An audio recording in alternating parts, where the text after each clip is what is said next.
You're listening to Radio Sputnik, telling the untold. Welcome to the Open University of the Airwaves with George Galloway, only on Sputnik Radio. The world's gone mad.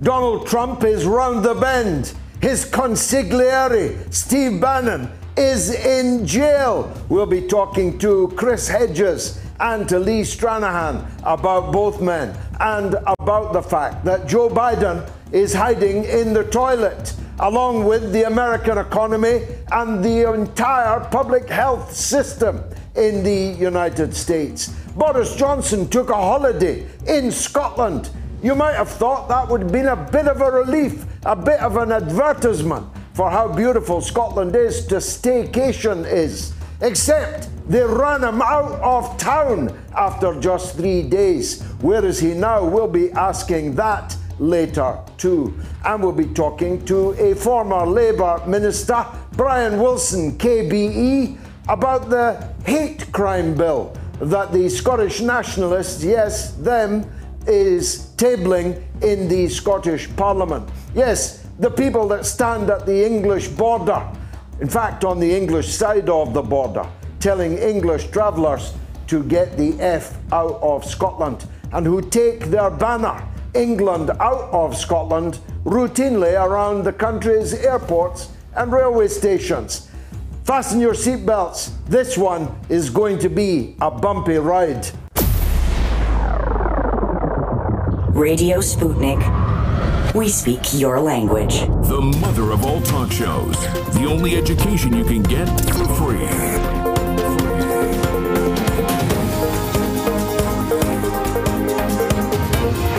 George Galloway. This is Radio Sputnik. And this is London, but coming to you, of course, all over the world, thanks to the wonders of the internet and SputnikNews.com. Let me tell you where we are to be found. On Facebook, on Twitter, on YouTube, and on something called Twitch. But you can get the full list once I can read it. On my Facebook page, on my Twitter page, on my YouTube page, on RT International YouTube page, RT International Facebook page, Moats TV Twitter, Moats TV Facebook, RT UK Facebook, RT UK Twitter, Twitch, and on FM in the Washington, D.C. area of the United States, 105.5 FM there. And from Burning City to Burning City, right across the United States on AM out of Maryland, 1370 AM. And the monologue, of course, is streamed as usual on Instagram. Where do I start? I could take the entire show summarizing the extraordinary events on both sides of the Atlantic and indeed across the world. But I don't have time to do all of that. Let me start with Boris Johnson. He did have a death-defying spell in hospital where the doctors and nurses said it was touch and go. You might have thought that a man recovering from such ailments and with a newborn baby in tow might have been permitted a bit of peace in his own country on holiday, but not a bit of it. He was 3 days on holiday in Applecross, in Western Ross, in the Highlands of Scotland. And that is a clue, because the Member of Parliament for the Highlands and Islands, one Ian Blackford, is being accused by all and sundry of having leaked the exact location of Boris Johnson and his family and their security detail to somebody. He says he did not do so publicly, but he emphasized the word publicly. One thing's for sure, the kind of people that hang around the Scotland-England border like ghouls in white NBC suits, shouting at motorists to get the F out of Scotland, who carry around banners to Scottish airports and Scottish railway stations saying England out of Scotland. If they'd said Ireland out of Scotland or Pakistan out of Scotland, they'd all be under arrest. But you're allowed to say that in Scotland under the SNP government. Indeed, dog whistle politics more or less commands it. Now, here's the rub. Ian Blackford is no ordinary Scottish nationalist. He's not even an ordinary SNP MP. He's a Privy Councillor. He's the leader of the SNP in Parliament. Now, if he divulged the Prime Minister's holiday whereabouts to others, then the Speaker of the House of Commons, Lindsay Hoyle, a man I know well, a man of great rectitude, is honour bound, I would say, to hold a Standards and Privileges inquiry into the conduct of a Privy Councillor. The Privy Council itself has a responsibility to protect the life of the Prime Minister of Britain on holiday in his own country and who was potentially placed in danger by a security leak. Not the first one, by the way. When Johnson was in Scotland just a few weeks ago, on the internet, Scottish nationalists, extremists were posting details of his helicopter flight plan. Information that could potentially have been of use to a terrorist. And I don't know why the security services have not felt the collar of the man who leaked those helicopter flight plans. I don't know why the law does not feel the collar of whomsoever leaked the whereabouts of Boris Johnson on holiday. Now, he said he didn't say anything publicly, but of course he did on Twitter. Somebody, Torquil Crichton of the Daily Record, posted that the midges were ferocious. These are, I think, specifically Scottish insects that are so virulent that anyone camping in Scotland is taking their life in their hands. Torquil Crichton said, for fair-haired, fair-skinned people, these midges can be awful. And Ian Blackford, Privy Councillor Ian Blackford, then tweeted, I wonder if an Eton-educated individual learned how to deal with midges. Thus, he did publicly identify the area in which the Prime Minister was staying in Wester Ross. But the exact location may well have been leaked by someone else. But we need an inquiry to establish that. It is also possible, as our poll makes clear, that it was the midges themselves that drove Boris Johnson homeward to think again. Or it could have been a domestic. He has, of course, some form in that regard. But the most likely source was the Scottish nationalists. So you can vote now. Was Boris Johnson driven out of his holiday cottage by A, midges, B, a domestic, C, Scottish nationalist? You can vote now on my Twitter feed at George Galloway. Let me move on, but staying in Scotland, we'll be talking to Brian Wilson CBE, former Labour minister, about a hate crimes bill, which the aforementioned SNP, you might think it ironic, has tabled in the Scottish legislative programme. It's opposed by the Faculty of Advocates, Scotland's lawyers, the Scottish Police Force, the Catholic Church, and Uncle Tom Cobley and all say this is a very bad idea, which could lead to people being sent to prison for having offended someone they have never seen or met, had no intention of offending, and were merely expressing, even in private, their own personal opinion. That road is a very dangerous road to travel. Freedom of speech, if it means anything, is the freedom to speak of those you like least. Otherwise, it's meaningless as a rubric. It's meaningless as a plank of the platform on which we as a country claim to stand. Now, in parenthesis, let me just say I've just read that the British Army has been training the army of Belarus. I saw some demonstrators on the streets. Who knew we had so many Belarusians in London? But I just saw some protesting. I wonder if they are aware that the last dictator in Europe, his army is being trained by the British Army. Well, why not? We train the Saudi Arabian army, and that is much, much, much worse. No doubt Belarusia will come up in the course of the program this evening. We'll be talking to Chris Hedges about all things American, and we'll be talking to Lee Stranahan, who used to work for Breitbart. Steve Bannon was his boss, and Steve Bannon is now in jail on charges of having profited mightily from a crowdfunding drive to build Donald Trump's wall, which came as a surprise to me because I believed Donald Trump that the Mexicans were going to pay for Donald Trump's wall. Evidently not. $25 million was raised in this crowdfunding drive. And it is alleged, only alleged, of course, that Steve Bannon trousered $1 million of those $25 million for his own personal expenses.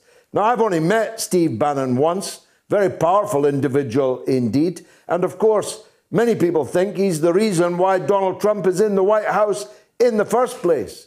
And the charging of Bannon just before the presidential election may or may not be coincidental. We'll hear from Lee Stranahan, who's no fan of Steve Bannon, about that later. And of course, we'll be talking about the coronavirus. Another big outbreak in Scotland at a meatpacking plant. It's going to be hard to pin that one on the English, but the Scottish figures are catastrophic. And the Sunday Post, of all papers, broke a story today that might see the end of the Scottish Health Minister, Jean Freeman, because it gives the lie to the SNP's protestations that shifting pensioners out of hospital into care homes, where thousands of them have died, was actually at the direction of the Minister for Health. We'll touch on that, I think, with Brian Wilson also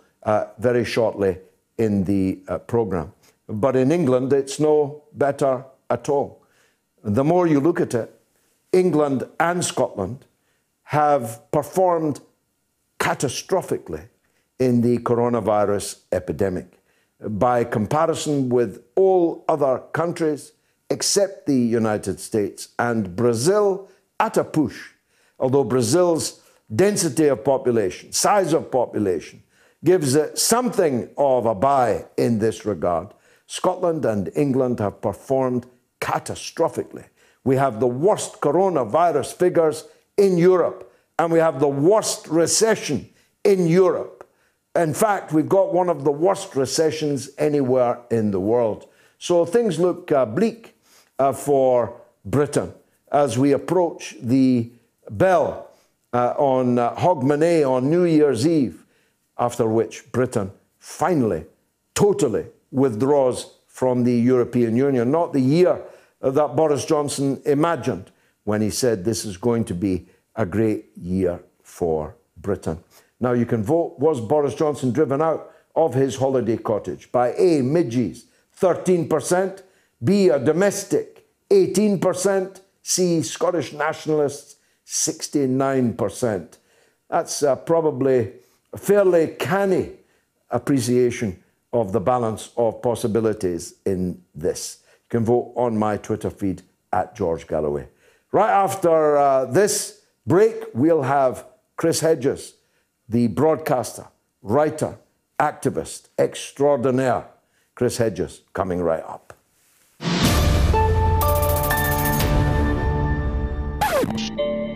Call me. Come and have a go. If you think you're hard enough, don't bring up a false name. Come on air. Call me and let's have this matter out. Let's get ready to rumble!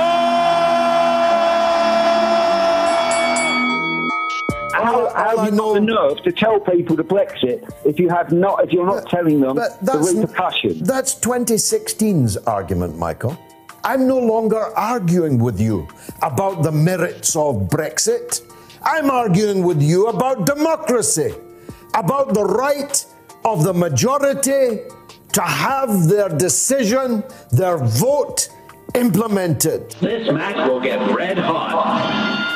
Not have a referendum. Let them have a referendum. Let them sort it out amongst themselves. I want a referendum. Robert, I want a referendum. Let me put that in capital letters. If you think this year of 2020, which is shaping up already to be an annus miserabilis for the SNP, if you think this is your year, go ahead. Come on. Let's have it out.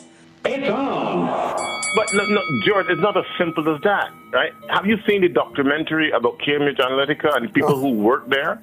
Have you looked at the global know nothing about impact? them. I'm not interested in them. Precisely. But I'm not interested in them, Bruce, because it's all a red herring, just like Russiagate was a red herring. You're up. Do you only want to hear voices that agree with you? Because if you do, you're not clever enough to be at this open university of the airwaves. In fact, you need to go back to remedial and learn something about what democracy and freedom of speech actually mean. George Galloway and the mother of all talk shows. Join us at the College of Knowledge, where there are no tuition fees. That was very good, by the way. I like that. Excellent. Well done, Simon. Fantastic work. Now, Chris Hedges is journalist, writer, activist. He's been on the show before. We got record numbers when he was, because he's one of the most important voices in America. And here he is, just for you, on the mother of all talk shows. Chris, thanks for coming back on the show. Let's start, if we may, with the shock news that Donald Trump's consigliere, Steve Bannon, is in the clink. What happened? Well, it's part of a long pattern of malfeasance and corruption, emblematic in Trump's own approach to power and government. Remember, he ran Trump University, the sham university, where he defrauded students, and this is just another scam playing on the desperation and the despair of people to raise $25 million, supposedly to build a small section of a wall, which, by the way, is not even functionable. And then, of course, they siphoned it off, a Bannon, supposedly $1 million. So these people are just crooks. It's a kleptocracy. Well, I would argue, you can go back. The Democratic administration was a kleptocracy, but the Trump administration is kind of kleptocratic government on steroids. I was just about to say that, just for balance. The Clintons were pretty kleptocratic also. Yeah, I mean, this is just naked. There's no veil. There's no pretense. I mean, I think that you could argue, going all the way back now, probably to the Clinton presidency, the consent of the governed has kind of been a cruel joke. It's been what John Ralston Saul calls a corporate coup d'etat. The Clintons were very much a part of that move by the Democratic Party to sublimate itself to corporate power and corporate interests. So, of course, with a series of programs, NAFTA, deregulating the Federal Communications Commission, which allowed a half dozen corporations to consolidate control of the airwaves, 90% of what Americans listen to or watch. Glass-Steagall, which ripped down the firewalls between commercial and investment banks, the destruction of welfare. And under our welfare system, our old welfare system, 70% of the recipients were children, the explosion of mass incarceration, militarizing police, out-of-control defense budgets. That was all characterized the Democratic Party all the way back to the Clinton administration. And what they got was corporate money, so that by the 90s, they had fundraising parity with the Republican Party. So yes, but it is a more overt a cruder form of kleptocratic rule. But yes, you're exactly right. This isn't a particularly new phenomena. Yeah, I mean, now that we've established that one group of crooks are fighting another group of crooks for the presidency in November, you have my sympathies. How's that race looking to you? I mean, from the polls, and the polls were wildly inaccurate in 2016. So I think one has to remember that. However, it does look like the Trump White House, the Republican grip on power is in serious trouble. However, I think that the social dislocation in the United States, which is already bad, is about to become catastrophic because the $600 in extra unemployment benefits has run out. The moratorium on evictions and foreclosures has run out. We've utterly failed to control the pandemic. An estimated 300,000 Americans will be dead by December, and health experts are saying that number could rise to 400,000 by January. Tens of millions of people are being thrown into destitution, and of course, with the moratorium on evictions and foreclosures, will be tossed out of their home. And I think that social collapse, we go all the way back and look at Weimar Germany, or when I covered the former Yugoslavia, which brings with it a complete loss of faith in the ruling elites, can open a Pandora's box of ills that no one can predict. And I think that for me, it's just the utter myopia on the part of the ruling elites not to respond to what's happening. So we're headed into a very volatile fall in the United States. And we already have massive street protests under the out-of-control lethal violence by militarized police forces in poor communities. The average actually 3 Americans are murdered every single day by police, almost all of them unarmed, and disproportionately they are people of color. As you describe it, and I've listened to you many times do so, it is a dystopian, apocalyptic even vision.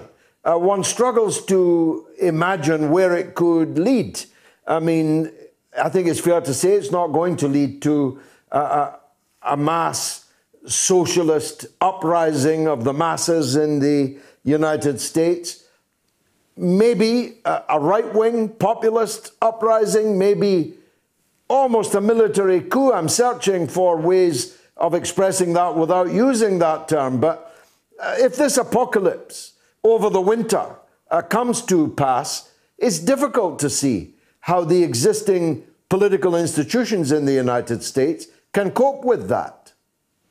Yeah, that's exactly right, because the existing political institutions in the United States by both Democratic and Republican administrations have been hollowed out. I mean, even as I speak, we have 200,000 people who are unhoused in this country, sleeping in their cars or on streets under bridges. Real unemployment is probably close to 20% because they fixed the figures. So if you work 1 hour a week in the United States, you're counted as employed. If you stop looking for work, you're magically erased from the unemployment rolls. If you're furloughed from your work, and we have 40-some million people who've been pushed out of work, you're still counted as employed. And remember, in the United States, health insurance is usually or often tied to it's employee sponsored. It comes through your employees. So we're seeing another 27 million people who are expected to lose their health insurance. And I think if you look at the way Wall Street is responding, of course, the billionaire class is just accruing massive amounts of money because of the consolidation of power. But Wall Street or the banks, the big banks, are not lending any money at all because they know what's coming. And so they're stockpiling huge reserves of cash to cope with what they know will be a wave of bankruptcies and defaults on student loans, on mortgages, on car loans, on personal loans, on credit card debt. And I can't see, I agree with you, that this is going to go anywhere good. We have, in essence, allowed a system to arise. The political philosopher Sheldon Wolin calls inverted totalitarianism, but complete control. We're the most watched, spied upon, monitored, photographed population in human history, as Edward Snowden so courageously exposed. Especially, we have seen the stripping away of basic constitutional rights, due process, habeas corpus.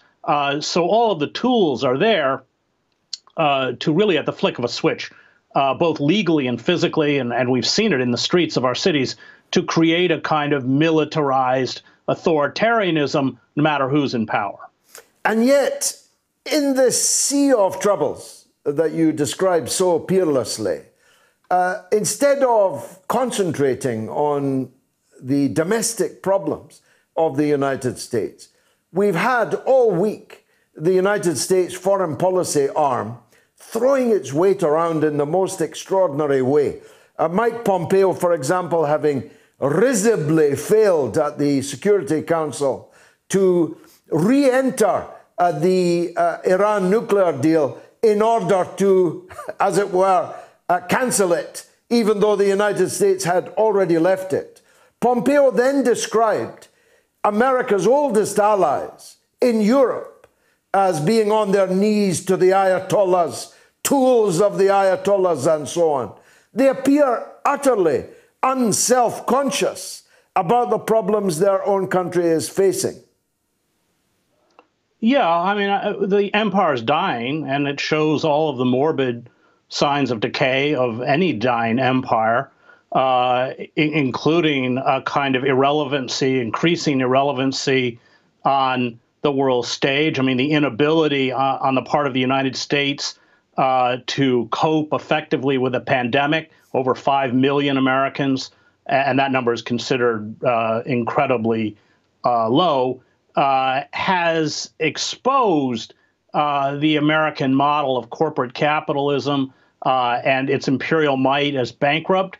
It has, I think, seen, and as you correctly point out, even our closest allies turn their back on the United States. And so you have figures like Pompeo's as buffoonish and ignorant and myopic as Trump, essentially playing the role of the clown, which I think is perhaps the right word for the particular moment at the United Nations you described. Malvolio. The situation will not improve if the Democrats come in. Most of the wars, I was just watching a movie last night, an Australian movie, about what was a latter-day Gallipoli in 1966 in Vietnam, when Australian and New Zealand troops were left up the creek without a paddle by the United States, who were their allies. They went there to fight alongside the United States, more fool them. These were all democratic wars. It's not likely, is it, that the foreign policy arm of President Joe Biden and Kamala Harris are going to be any better? No, you're exactly right. It's not just the wars that have always enjoyed liberal support, in part because the Democratic Party wants to show that it is robust and hawkish and tough. It's also the Democratic Party, especially under the Clinton administration, with Biden taking a leading role, that doubled the size of our prison population, 2.3 million Americans incarcerated, 25% of the world's prison population, although we are only 4% of the world's population. And what you've seen as a response, especially to the protests in the streets, is kind of gaslighting on the part of the Democratic establishment. So, I mean, the perfect example would be the mayor of Washington, D.C., Muriel Brouwer. So she has the words Black Lives Matter painted in 35-foot tall letters on a street near the White House. At the same time, she has proposed a $45 million increase in the police budget and the construction of a $500 million new jail. And this, I think, characterized the kind of sentimental drivel that defined the Democratic Party convention, Nancy Pelosi using a Kente scarf as a prop, Biden speaking at George Floyd's funeral. But I don't think it's going to work this time around. So yes, in substance, there is no difference. And in many ways, the liberals are worse. And their response, as it has been in the past, is gaslighting to the public. But for the kids in the streets, I think they get it. These are systemic problems. I don't think they're buying, what the Democratic Party is attempting to do. And I think many people feel the response is they're not going to vote, which is going to help Trump. Well, finally, and I'm grateful for your time as always, Chris. This was the time for your old friend Bernie Sanders, wasn't it? How Sanders could have electrified this political juncture that we're at, how he could have mobilized the millions of people who have been unsettled or devastated even by these events. This was his moment, and he blew it. Yeah, completely. Sanders has always been a creature of the Democratic Party. People forget. Although he's registered as an independent and says he's a socialist, he campaigned for Bill Clinton in 1996. This was after NAFTA, after the Omnibus Crime Bill, which militarized the police and expanded the prison population and doubled and tripled the lengths of sentences, including the 3 strikes you're outlaw, which have seen people incarcerated in the United States for life, largely for drug offenses, for nonviolent crimes. He missed, I think, in 2016, his political moment when many of his own delegates walked out of the Democratic Convention in 2016 to protest the way the Democratic Party establishment had fixed the game. He was a loyal kind of poodle to Chuck Schumer, the Democratic leader in the Senate. Once again, of course, they conspired to bring him down. So I think his stature was hurt in 2016. He would campaign for Hillary Clinton and be lucky to bring a few hundred people out to a rally, whereas when he was fighting Clinton for the nomination, he could draw 10,000. So, yes, Sanders has proved a tremendous disappointment, but I think I know Bernie not well. I've met him and talked to him about this issue. And I think it's because he understands that if he defies the Democratic Party establishment and he caucuses with the Democrats in the Senate, so he gets his seniority there through the Democratic Party, that will be taken away from him. He will be demonized, and they will destroy his political career in Vermont. And I think in the end, it comes down to careerism. He's neither temperamentally or finally morally equipped to lead the kind of fight that has to be fought. He could have been a contender. Thanks very much. He decided not to be. Yeah, thanks very much, as always. Chris Hedges, journalist, writer, activist extraordinaire. Thanks for joining us. Poll number 1. Was Boris Johnson driven out of his holiday cottage by A, midges, 14%, up 1. B, a domestic, 16%, down 2. C, Scottish nationalists, 70%, up 1. You can vote on my Twitter feed. Now, I did a short this week, as always, for RT. It's slightly longer than the normal short. It's 7 minutes, but I promise you, you won't be bored for 1 second of it. Take a look. As things stand, the captain of the Scotland football team, Andy Robertson, would have no vote in any future referendum on whether or not his country was going to become independent and whether he was going to become a foreigner living in Liverpool. While the captain of Scotland would not have a vote, a 16-year-old foreign citizen in jail would have a vote. I'm not making any of this up. In fact, in 2014, at the last Scottish independence referendum, the then captain of the Scotland football team didn't have a vote, but the captain of the Lithuanian football team, who lived in Scotland, did have a vote. VAR will have to look at this. As a matter of fact, I've got the whole country looking at it. That's why I'm trending on social media.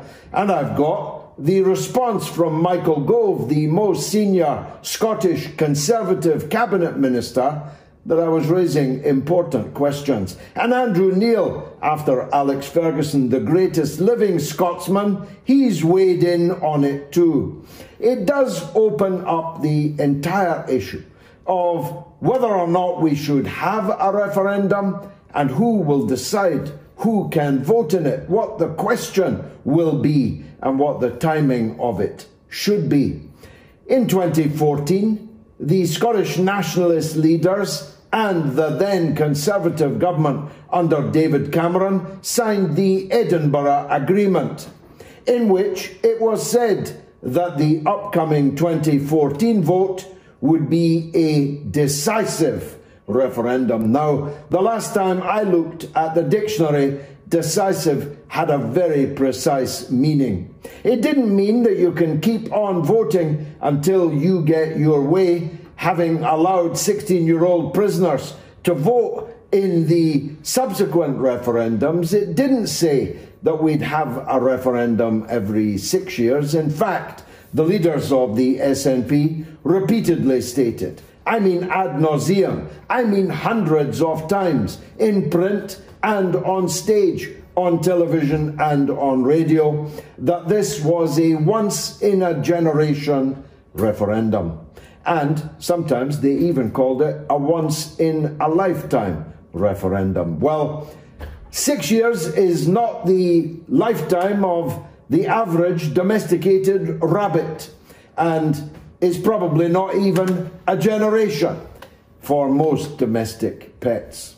The reality is the British government will decide if and when there is to be any further referenda on secession from Britain. My position is very clear and lifelong, that a small island of English-speaking people with common economic interests and with common culture, historically constituted together for 300 years, breaking up such a small island is a very bad idea. The Act of Union in 1707 did not make provision for secession. Most countries in the world do not permit secession. Many people think that secession should be illegal. I'm not one of those. I think the Scots have a right from time to time to test whether they want to remain in Britain. But after a COVID pandemic, which has devastated the economy in Scotland and in the rest of the UK, and which could only have been survived by the largesse of the Treasury in London, 1 million Scots living on the furlough for all of these months, following on from the economic crash in 2008, started by Scottish banks, as it happens, Britain has saved Scotland twice in, well, less than a generation. It would be a very bad time for Scotland to leave Britain when oil is so cheap that they're giving away barrels of it at Paddy's Market in Glasgow.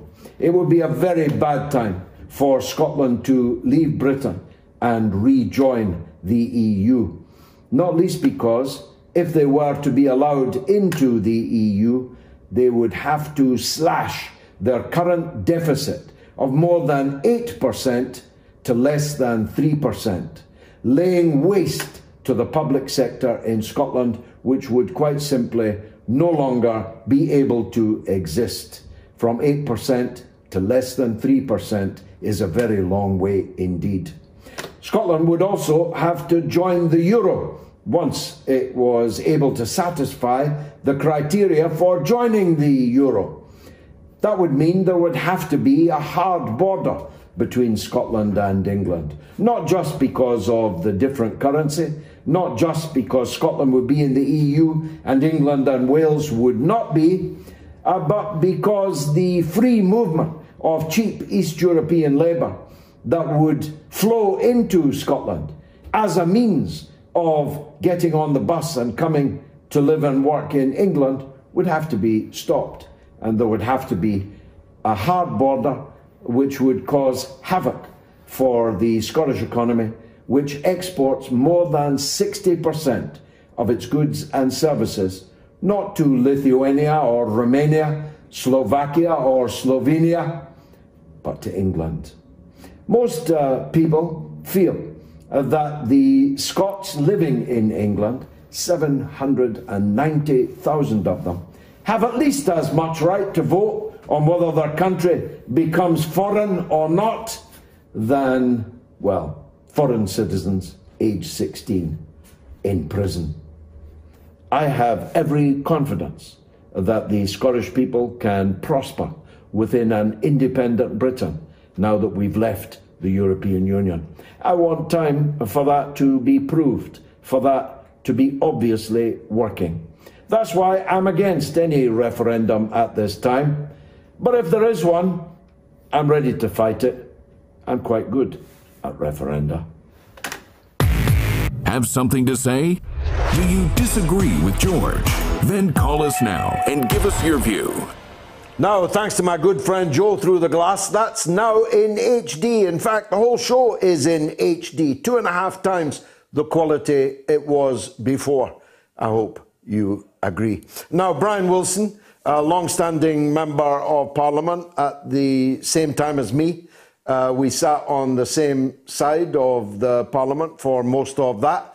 A good friend of mine, though we disagree on much, is a very keen observer in politics in Scotland. He writes a column for the Scotsman newspaper, which frequently highlights the series of failures which the SNP government are undoubtedly guilty of, on the care home crisis that I talked about earlier, on the exam crisis, which I think was last week's crisis, and many, many others. The £30 million that went to a shipbuilding company in order that it could diversify. That's another big story that broke today in the Sunday Herald.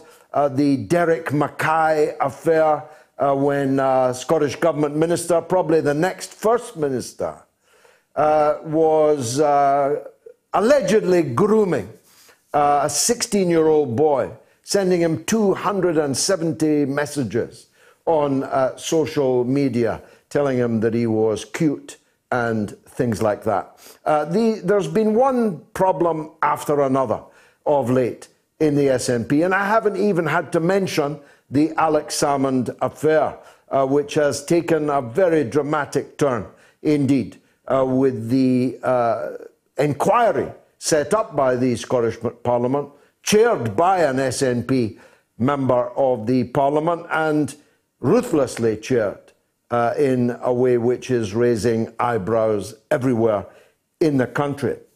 It's normal in politics, when you have a sea of troubles like this, to point over there.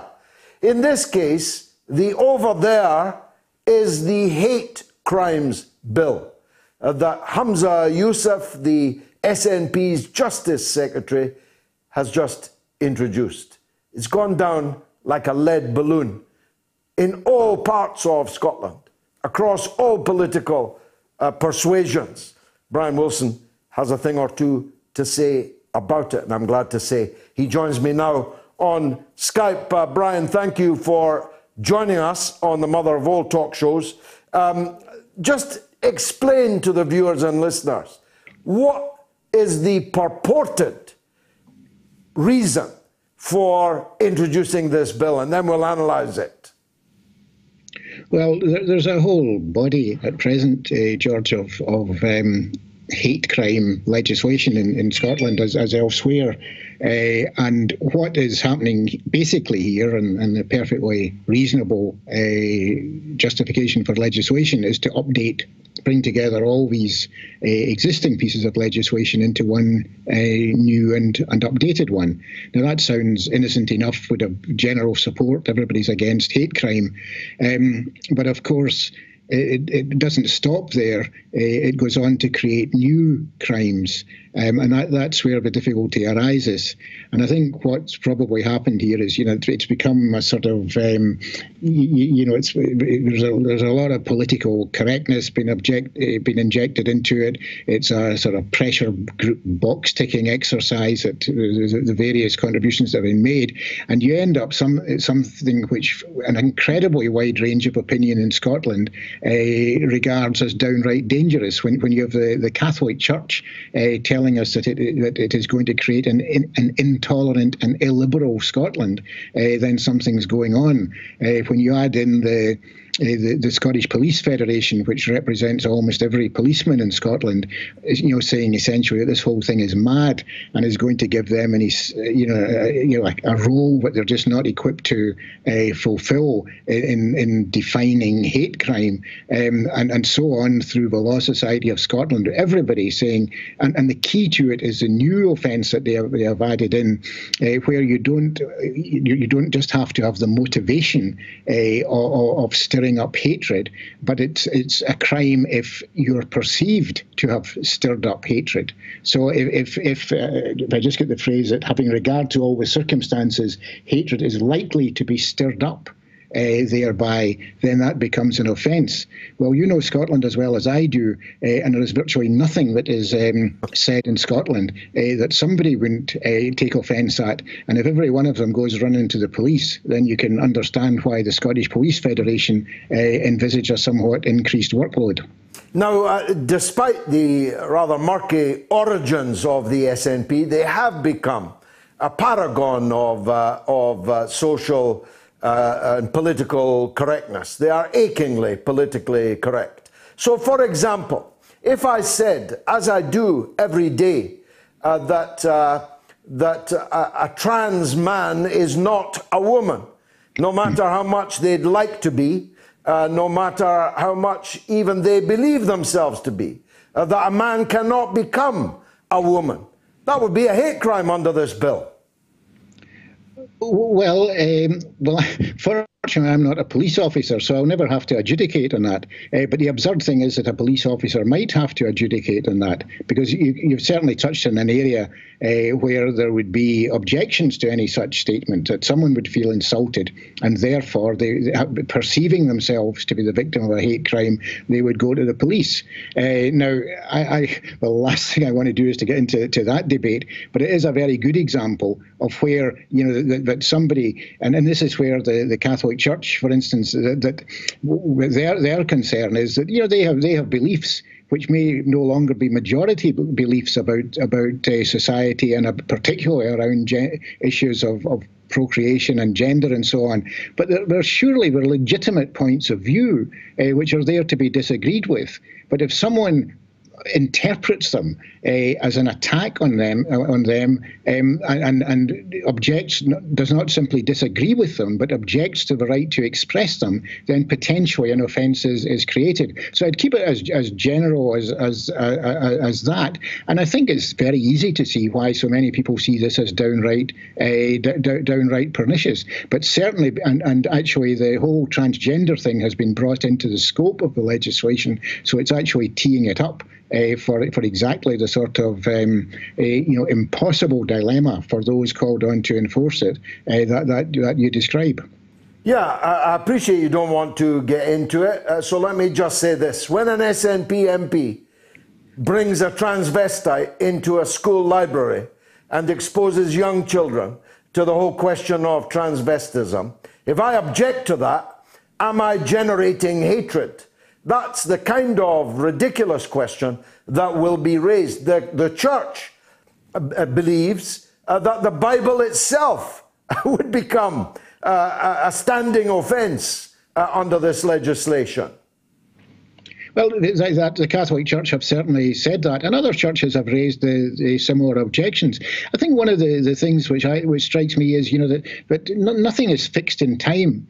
If you go back 40, 50 years in Scottish society, when Scottish Presbyterianism was absolutely dominant within the society, then I've no doubt that an extraordinarily large number of people in Scotland would have found, let's say, Billy Connolly's sketch on the Last Supper would have been stirring up hatred against religion. Now, would they have gone to the police? Of course, some of them would have gone to the police. I've no doubt that if Father Ted would have been grossly offensive to many Catholics, but the idea that it was stirring up hatred, they might think it, but it certainly wouldn't have been a criminal offence. So you then go forward, and there will be other opinions which now seem outlandish, but in 20, 30 years' time may be seen as absolutely legitimate grounds for debate. Now, once you create this offence of perception being enough to justify a prosecution for a hate crime, you're into totally uncharted waters. And as the Police Federation say, you're asking the police in the first instance and then the courts to make judgments on things that are absolutely none of their business and which are probably in breach of Article 10 of the European human rights. Now, isn't it passing strange that a nationalist movement, which is, as we speak almost, carrying banners around Scotland's airports, roundly condemned by Edinburgh Airport this week, England out of Scotland, ghouls are at the border telling people, including me, I should tell you, to F off out of Scotland. Hate crime? Don't make me laugh. It's the SNP or their camp followers, bedraggled camp followers at the border, I can tell you, who are doing more to generate hatred in Scotland than anybody else I can imagine. Well, they're certainly doing more to, as a mainstream, in the mainstream, they're certainly doing more to create division in Scotland than anyone else, and on the fringes, or sometimes not that far on the fringes, they are using language which is offensive and abusive. And anyone like myself or yourself or many others, or not enough others, who challenge them, then we know the torrents of abuse that are showered upon us. I mean, things have changed so much. I was an MP for 18 years. I think I got 3 abusive letters, because at that time people had to, they had to go out and buy paper, they had to buy green ink, and then they had to buy a postage stamp. So it didn't happen very much. But then social media, that all we need is a keyboard, and thousands of them descend on you with awful abuse. Now, I've no doubt that has a deeply detrimental effect on Scottish public life, Scottish debate and so on, because many people in the media and in politics, indeed, are intimidated into silence. You need fairly broad shoulders. But by and large, I don't want to prosecute these. I don't want to criminalise people for being offensive and, in some cases disgusting. But insofar as I do, these existing laws are in place when they overstep the mark. But actually to give me the right that every time I feel insulted or offended by one of these people, that I can go to the police, it is just, it is ridiculous. But very significantly, George, of course, in all the categories of people who are to be covered by this legislation, as I say, ticking every pressure group box, there is a total silence on stirring up hatred on political grounds. Every other grounds, age grounds, gender grounds, religious grounds, all of these things, but in political grounds there is no mention of it. Now, finally, and I'm grateful for your time, Brian, neither of us are fans of Boris Johnson, but if it wasn't the midges that drove him out of Wester Ross, it's a pretty rum state of affairs, isn't it? That the Prime Minister has to scarper after 3 days with his young child and his partner because he's been fingered by somebody somewhere. And that needs to be inquired into exactly who was that somebody somewhere. Have you got a view on that? I think it's despicable what he, if it became necessary for him to leave. if I look back, Alec Douglas-Hume didn't have to go his holidays in Scotland because he owned half of Lanarkshire. Mrs. Thatcher, when she came, she went to Islay and stayed with the Tory grandees, the Morrisons of Devizes, who owned most of Islay. And these things. So this guy, I've no time for Boris Johnson, but if he actually comes, rents a house, a wee house in Wester Ross, pitches his tent, tries to get a bit of private time, then that seems to me entirely his right. And the whole scenario, which sadly is indicative of where Scotland now is, and the division that we spoke about now, is that some people, probably not that far away from the hierarchy of the SNP, decide to make it their business, to make his life a misery, to make it impossible for him to stay, and that is not what I associate with the Highlands, but sadly it is kind of what I associate with the way Scotland is at the present time. I said finally, but you've reminded me of your latest column. An absolutely brilliant coruscating. I've known you for, goodness knows, nearly 50 years. And you've always been talking about land ownership in Scotland. And your latest column, brilliant one, was about the Duke of Buccleuch, who seems to own most of the borders, almost up to Edinburgh. Just in a nutshell, what's your gripe with him? I think Buccleuch's it's 230,000 acres, and they probably get us up into through the borders up into Lanarkshire, and they probably just about meet the Douglas-Humes. So it's a logical extension. Well, what it arises out of is that a tiny portion, I think about 10,000 acres of moorland, really, within the Buccleuch estates, there is a community movement to buy it out, and to increase public access, to develop its natural heritage and all the rest of it, all worthy things. But the Buccleuchs are looking for £6 million from it. Now, what the Buccleuchs and every other estate owner in Scotland now knows is there's a thing called the Scottish Land Fund, which I actually was instrumental in establishing, and it's meant to buy it's meant to support community buyouts of land.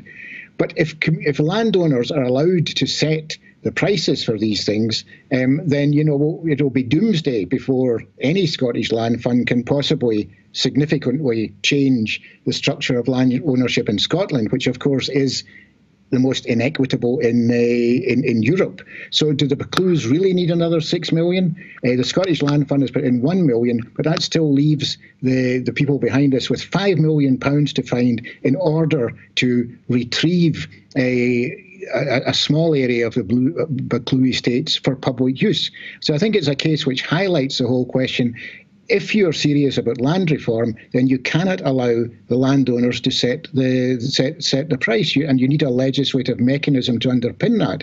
Now, we did that as a Labour government, and made some progress. But again, going back to the true nature of nationalism, that they'll feed off the sort of the anti-landlord thing, but in terms of actually doing anything about it, they just aren't at the races. They're not interested, and they would much rather live with the Duke of Buccleuch than they would actually legislate. If it put as much effort into legislating on land reform as they have done into the thing we were talking about earlier, then you might actually see some social change in Scotland, which at present is not a reality.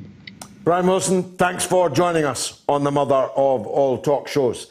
Was Boris Johnson driven out of his holiday cottage by midges 14, a domestic 15, Scottish nationalists 71? You can vote on my Twitter feed. But first, it's the news with Jamie Lowe.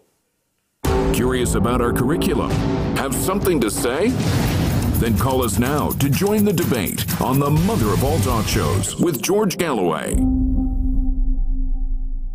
Tune in in every Tuesday to Loud and Clear for a regular segment called False Profits, a weekly look at Wall Street and corporate capitalism, where we talk about the big economic issues of the week from the point of view of working people, the poor, and the U.S. position in the global economy. Join us this Tuesday and every Tuesday with financial policy analyst Daniel Sankey right here on Radio Sputnik. It's time to double down with Max and Stacy. Yeah, double down. We're talking markets, finance, business, economics, ka-ching, bling, just about everything money related on Sputnik. It's called Double Down. We're asking, are dead cats bouncing or have fundamentals changed? That's this week on Double Down.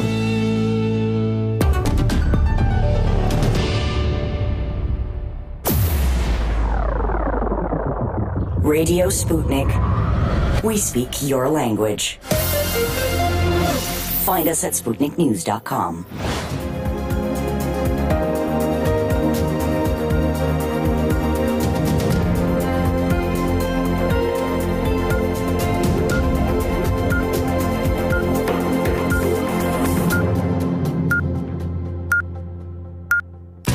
Radio Sputnik News. Donald Trump's eldest sister, a former federal judge, has said her brother is a liar who has no principles. Secret recordings have revealed. The critical remarks by Mary Ann Trump Barry were recorded by her niece Mary Trump, who last month published a book excoriating the president. Barry is heard saying his goddamn tweet and lying, "Oh my God, it's the phoniness and this cruelty." Mary Trump said she had taped her aunt to protect herself from litigation. The US president responded to the latest revelations in a statement issued by the White House saying, "Every day it's something else, who cares?" In the secret recordings, Barry criticizes the Trump administration's immigration policy, which has led to children being held at migrant detention centers at the border. One of the claims in Mary Trump's memoir, Too Much and Never Enough, How My Family Created the World's Most Dangerous Man, is that her uncle paid a friend to take an SAT test for him, a standardized exam which determines university placement. Barry refers to this in the recording, even suggesting that she remembers the name of the friend involved. He got into University of Pennsylvania because he had someone take the test, she can be heard saying. President Trump has declared that wildfires burning through homes and devastating precious forestry in California are a major disaster, and he has released federal aid. Over 14,000 firefighters are battling 585 fires that have now burnt nearly 1 million acres. Forecast high winds are threatening to drive flames into more populated areas. Foul air blankets the state. At least 6 people have died and thousands have evacuated. Most of the destruction has been caused by 3 large fire complexes in mountainous and wooded rural areas. Children are more likely to be harmed by not returning to school in England next month than if they catch coronavirus, the UK's chief medical advisor says. Professor Chris Whitty said the chances of children dying from COVID-19 are incredibly small, but missing lessons damages children in the long run. Millions of pupils in England, Wales and Northern Ireland are due to return in school within weeks. Whitty also said COVID-19 would be a challenge for at least 9 months. He said it was unlikely there would be a vaccine in 2020, but there was a reasonable chance of a successful jab being ready for the following winter in 2021-22.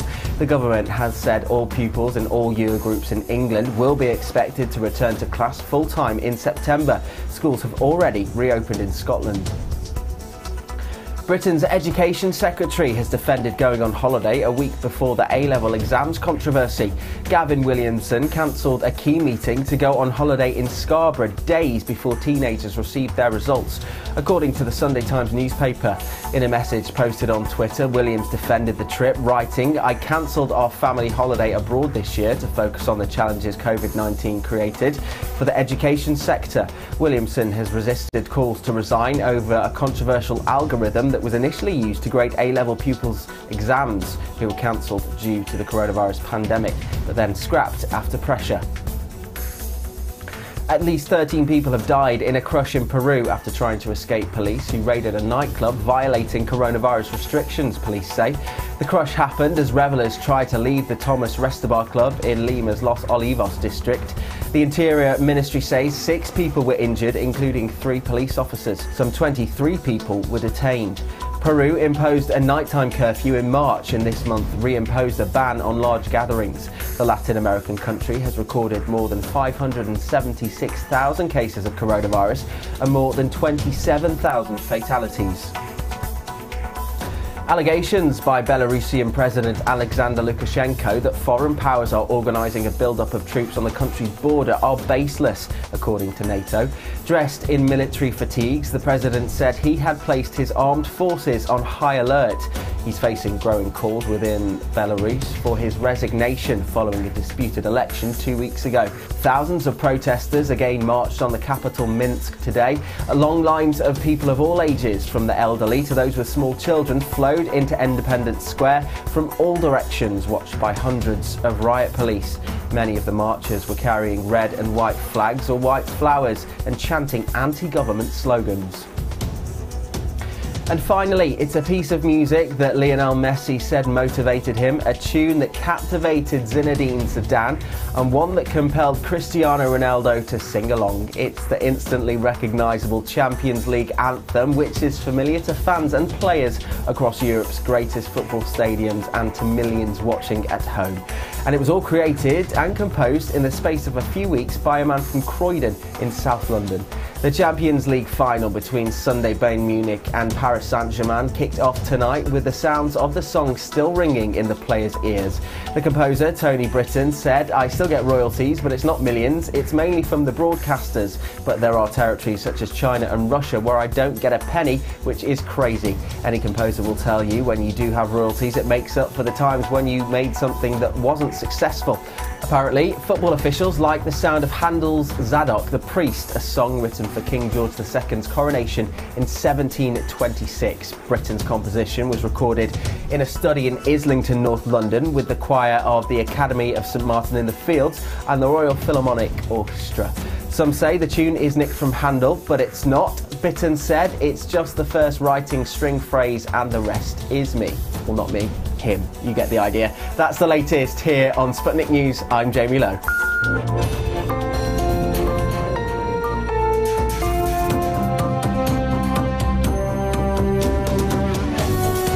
You're listening to Radio Sputnik. Telling the untold. Welcome to the Open University of the Airwaves with George Galloway, only on Sputnik Radio. Welcome back. Now, just before we go on, please take this opportunity to press share. Let all your friends know where they can find us. Press share. If you're watching on Facebook, click the share button now. Now, Abe writes, America needs a patriotic American hero who will fight enemies foreign and domestic and not be influenced by them. America needs Jesse Ventura for president. Well, I'm not in second place to you on that, Abe. I've been advocating that for quite some time, but it's looking less and less likely that the governor is prepared to run. Renee says it seems to be a global phenomenon and a tragedy that choosing ethical and people-oriented country leaders has become a difficult task, no matter the country. So much discontent, corruption, self-interest, and bad decision-making at the expense of the people who vote them into office. And Luke says, to be honest, I start thinking that this Brexit thing is not happening anytime soon. Wishful thinking, Luke. And Peter says, Scotland wants a border, please give them it. Let's see how they progress. Very interesting. And Tom says, George is a little touchy on this man and woman issue. Gender is not as black and white as George would like. Well, look, call me, Tom, 02077 982 255. If you're in the UK, if you're in the US, 001 757 744 4480. My position's really very clear.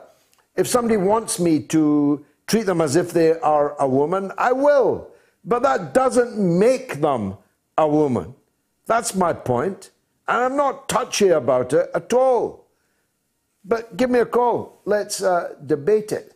Boris Johnson, poll. It's closing at 8:45. 770 of you have voted so far. And overwhelmingly, people think it was the Scottish nationalists rather than the midges that drove Boris Johnson out. And Tony says, as Frank Skinner once said, somewhere a comedian will have had in their audience a person whose family member was run over whilst wearing a chicken costume. So no joke is completely safe. This bill, says Tony, could abolish comedy. Tom says, watching from Gloucester, another great show. Barbara says, no one believes Johnson was camping in Scotland, do they? Do tell, Barbara. I believe it. I've even seen a picture of the cottage and the tent. 02077 982 255. If you've got a conspiracy theory you want to run by me, please do it.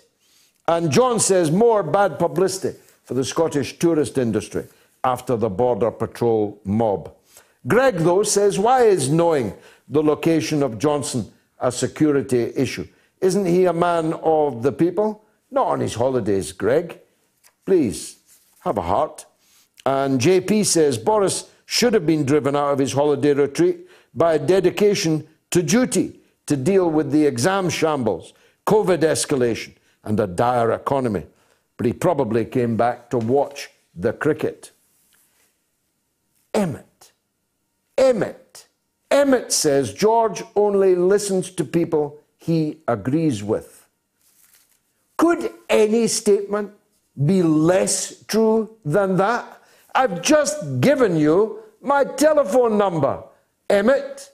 If you call me now, whatever you have to say, whether I like it or not, the entire world is yours to say it. How can you say that, Emmett? I'll listen to anybody, however stupid they are. And Chris says Trump is the savior. If the Democrats get back in, the world is doomed. Carl says the US is 5% of the world population, but has 25% of the world's COVID deaths and 25% of the world's prisoners also. Now, my next guest would almost certainly fall foul of this hate crime bill in Scotland. He better not seek any gigs at the Edinburgh Festival. It's Konstantine Kisin. He's a Russian-British comedian, and he made headlines in 2018 when he refused to sign a behavioural agreement. A comedian asked to sign a behavioural agreement form, which requested that certain topics, including race, sex, and homophobia, should be discussed. A comedian doesn't discuss, he tells jokes, but should be discussed in a, quote, non-abusive way. When asked to perform at a fundraising gig for UNICEF at SOAS, SOAS pointed out it did not require speakers to sign any form of contract, but Kisin chose not to perform at the charity gig. He told Radio 1, BBC Radio 1 Newsbeat, the experience reflects a growing trend on free speech becoming stifled on university campuses across the UK. I think we should meet him, don't you? Konstantine Kisin, host of Triggernometry, a YouTube show. Konstantine, thanks for joining us. You sound like my kind of comedian. I'll need to check you out. I know my wife is a fan of your work. Let's start with this university campuses thing. I spent 30 years, more than 30 years, speaking on university campuses. I will not now go to a university campus for the very reason that you have identified, that they are not a safe space for a person with a different point of view. That's what you found, yeah?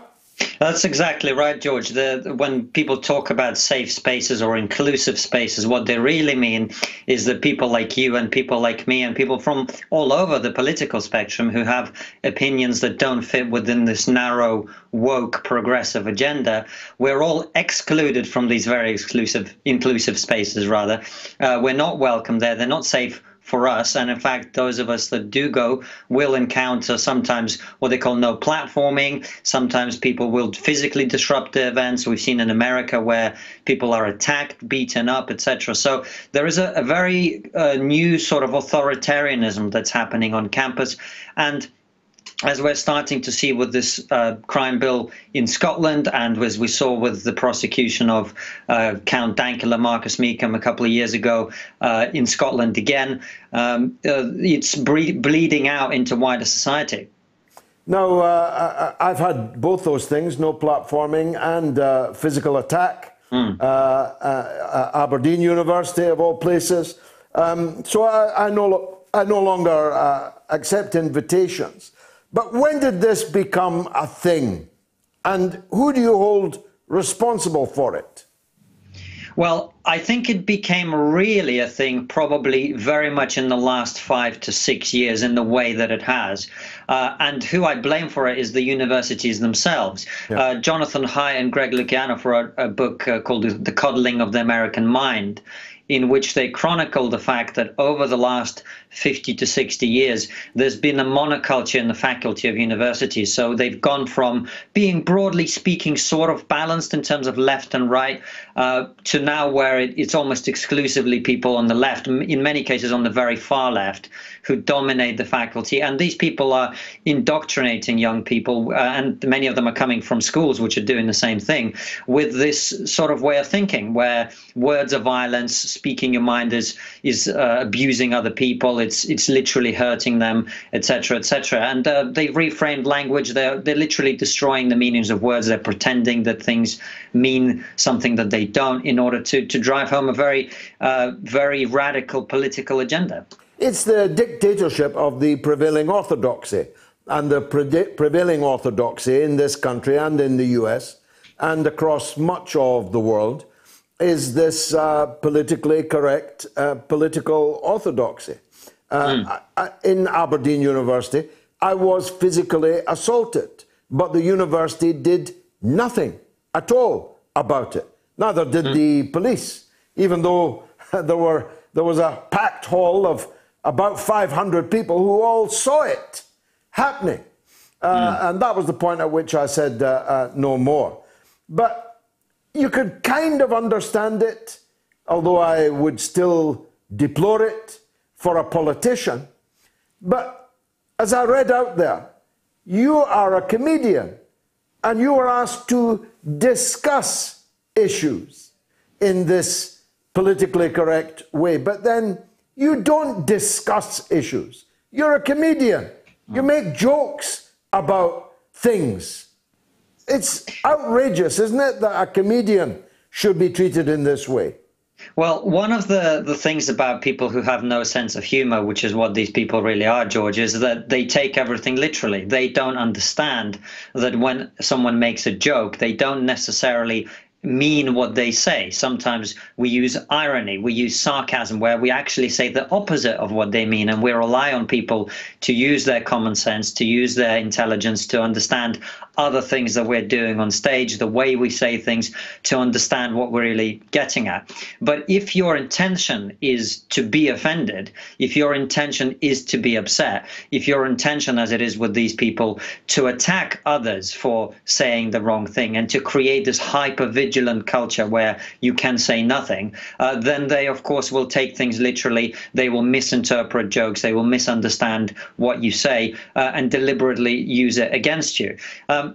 Now, I do think that there's a bit of a pushback against it happening. My YouTube show, Trigonometry, which I invite you to come on, and many of our fans would be keen to see you there. Sure. We talk about these things. We talk with people who've experienced it, and I think your experiences, certainly by the standards of the UK, what sounds like what happened to you at Aberdeen University, is very serious. I wonder if you'd said something offensive, maybe the police would have been quicker to act, certainly to deal with you, as opposed to dealing with the people who are actually attacking you. That seems to be another thing with our police at the moment. They're too busy sort of virtue signaling and bending the knee to all these things instead of actually dealing with crime.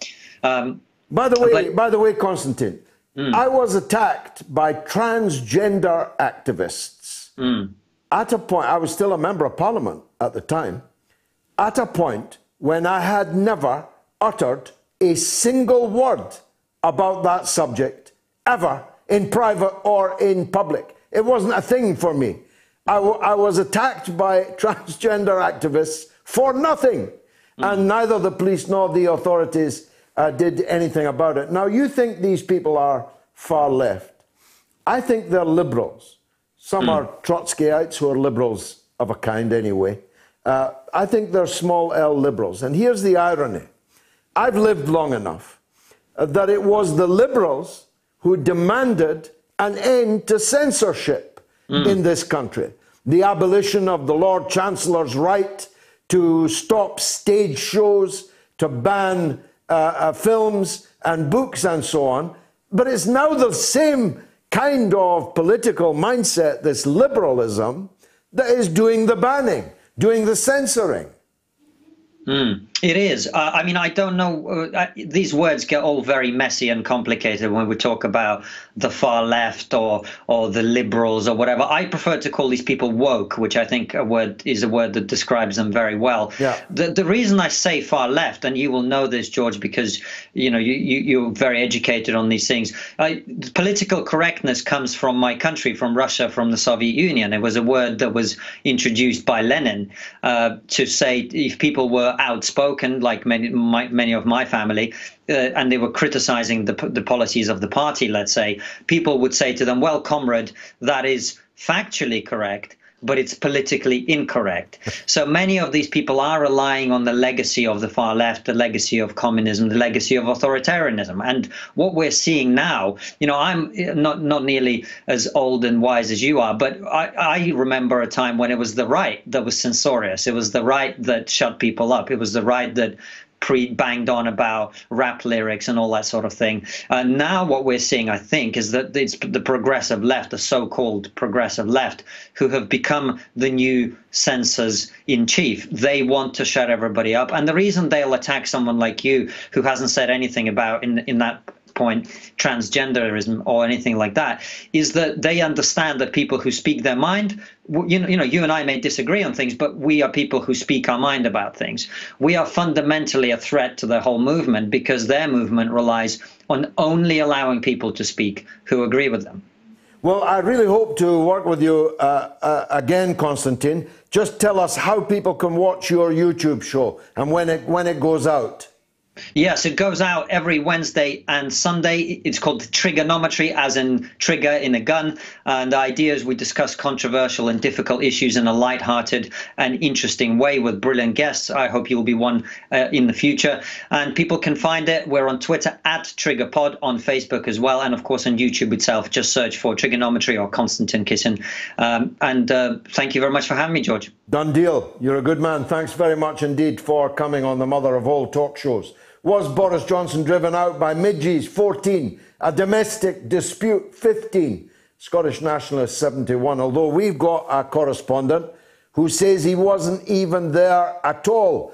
You've got about 20 minutes or so still to vote on that. 838 of you have voted so far. Now, by the way, we've got coming up at 8:30 an update on the draft Jesse Ventura campaign.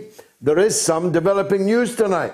And we'll go live to Concord in the United States at 8:30. Let me take a 60-second break just to wet my whistle.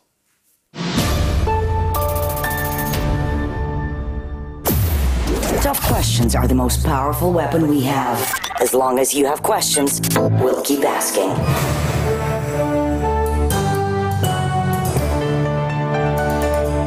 Radio Sputnik. Telling the untold.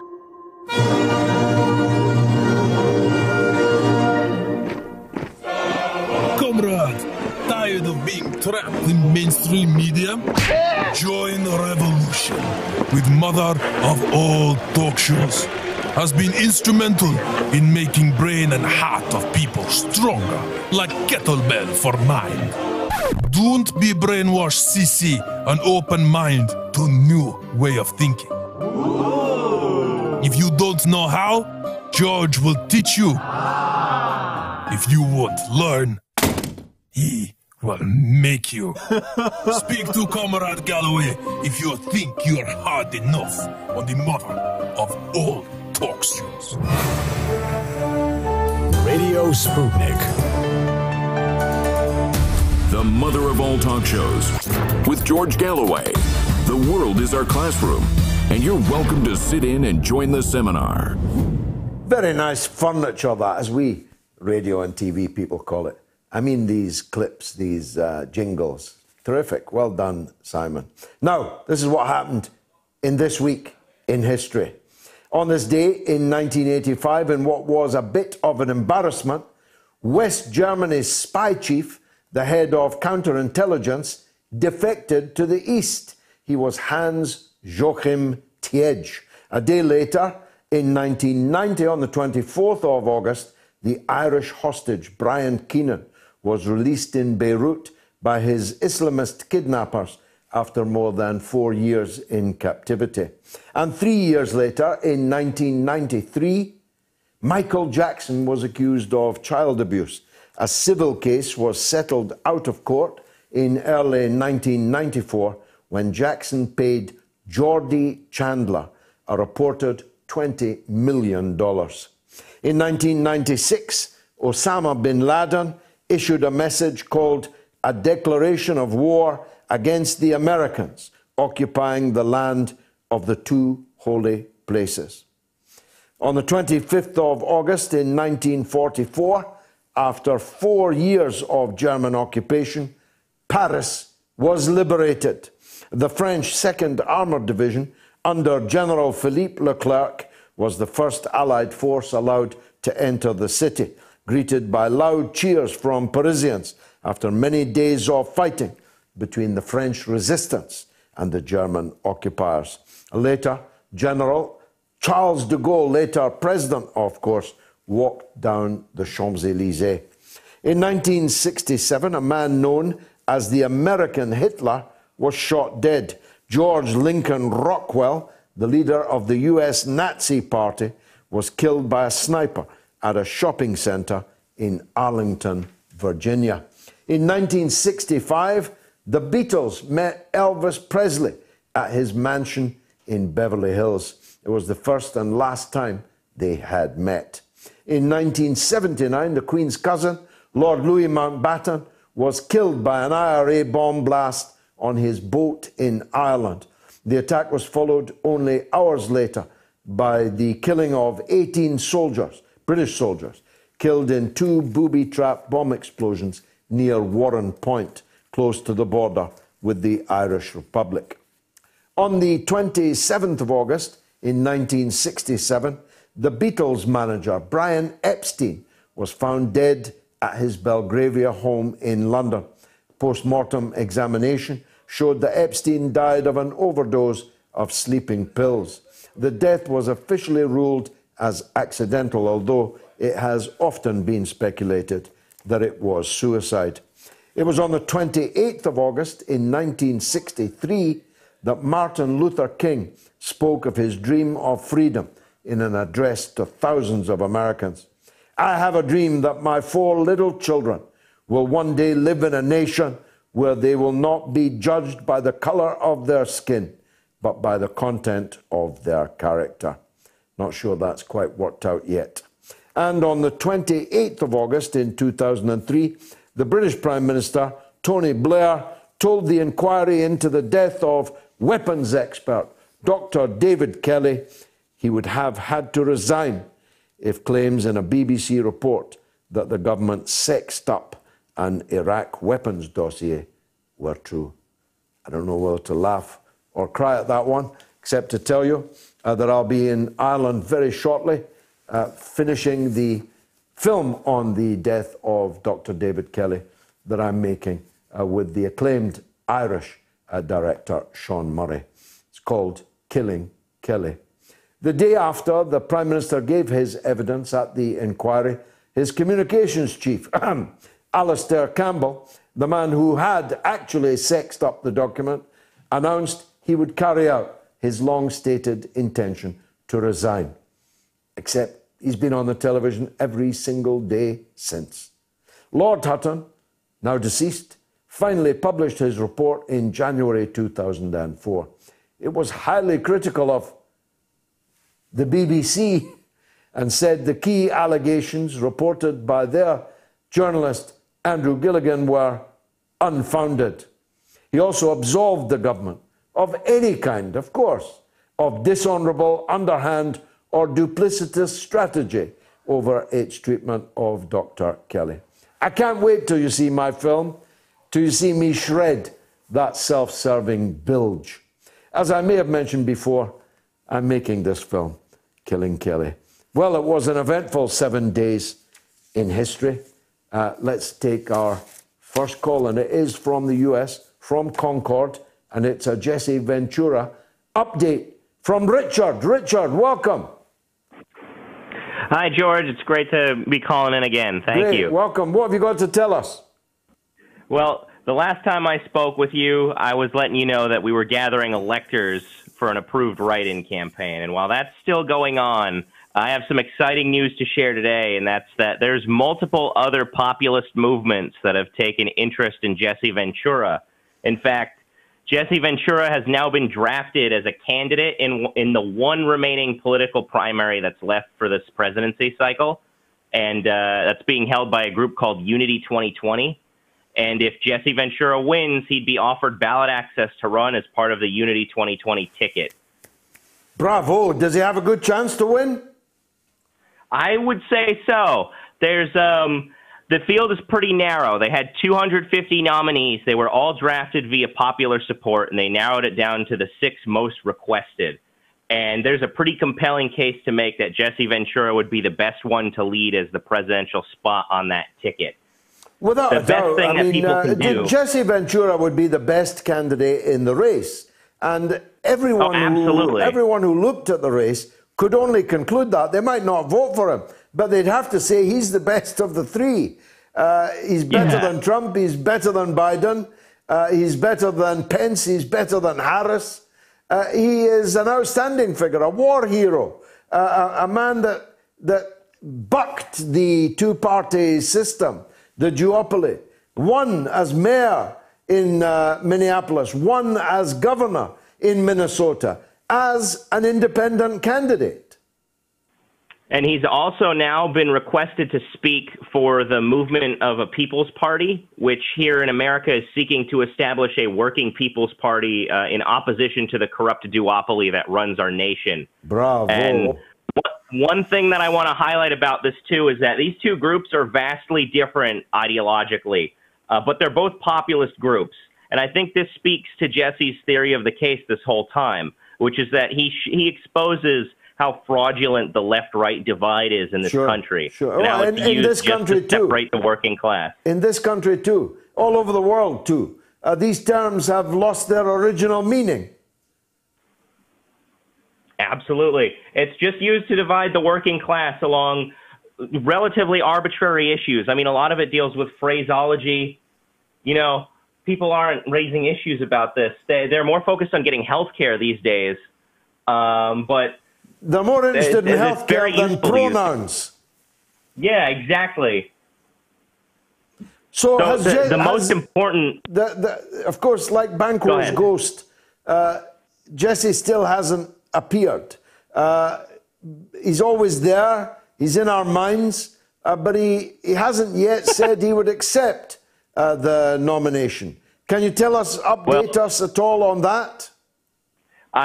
What I can say is we can now confirm that the governor has received some information from us, briefing him on both of these movements, requesting both his speaking presence at their events as well as the potential for him to be drafted by the Unity group. And they're on the ballot in every state?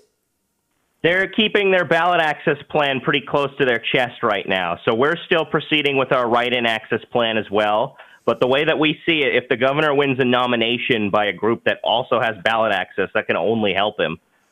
Well, thank you very much for that update. My best wishes to everyone involved. How can we help you around the world? What can we do? Absolutely. So there's 2 very important things that folks can do right now. The first is if you go to draftjesse.com and sign up for our email list for updates, because there's going to be multiple calls to action going out soon. The second thing is to check out profiles.articlesofunity.org. That's where all of the candidates for Unity 2020 are featured, and everyone can publicly voice their support for Governor Ventura. We need to get him to the top there, And stay tuned for when their primary voting process opens. It's going to be an online process, so folks in the U.S. will be able to participate. Richard, thank you very much indeed, and may God speed your efforts. Thanks for that. Let's go to Liverpool. And Maya, who wants to talk about Scotland. Go ahead, Maya. Hello, George. Hi. I must say thank you for a great day at the dance house back in April last year. Thank you. It was nice, actually. I enjoyed that, yeah. With Ken. It was fantastic. I always have a wonderful time in Liverpool. You know, Maya, one of the... It was in Manchester, but yeah. Sorry, yeah, no, but Yeah. you're in Liverpool, are you? I am in Liverpool. Yeah, the dance hall was the dance hall in Manchester was a great venue.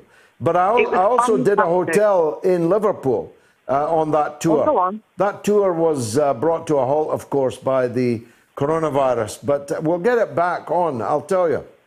I'll be there with a ticket, and I'm sure Nightly Moth will too. And congrats on your new progeny. Thank you. Father of 6. I don't look old enough, I know. Mother of none, but but you'll do enough for me. Thank you. Question. Can you explain, please help me with this one? And it's a question. It's not a debate, I must say. Can you explain what will Scotland do for a currency if they leave the union and become independent? I mean, I've seen a lot of talk about it, but no one seems to maybe give an answer. And I'm well, sure no one has an answer. Least of all the SNP. They say they want to apply to join the European Union, but they fulfill none of the qualifications to join the European Union. So even that's what if I find a little bit confusing, and then not so much sitting on the fence. I'm not pro or against. I'm still listening to the argument. Yeah. I'll support you if you think a second referendum is right. I'll absolutely get I think Scotland has a right to a second referendum, but not 6 years after the last one. I mean, what are you going to do? Have them annually until you get the result that you want? The decision, or rather the agreement, the Edinburgh Agreement, as you heard me say on the short, says the word decisive. This is a decisive referendum. Now, decisive means that it is decisive. It is going to determine what happens. And the SNP many times, hundreds of times, said this is a once-in-a-generation affair. Sometimes they even said once in a lifetime. Once in a generation suits me, but a generation ain't 6 years. So when a generation has elapsed, it's perfectly legitimate for me that they can have another referendum if they want to. But if they do, and this does affect you in Liverpool, we cannot have a situation where the captain of the Scotland football team, Robertson, because he's living in Liverpool, he doesn't get a vote on whether his country, of which he's the captain, becomes independent or not. Because if it becomes independent, he immediately becomes a foreigner in Liverpool, imagine.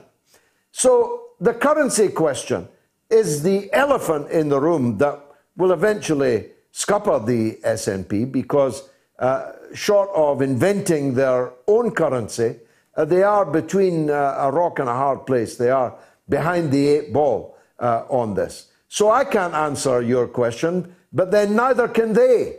And they're the ones that want you to support the independence of the country. Maya, last word to you.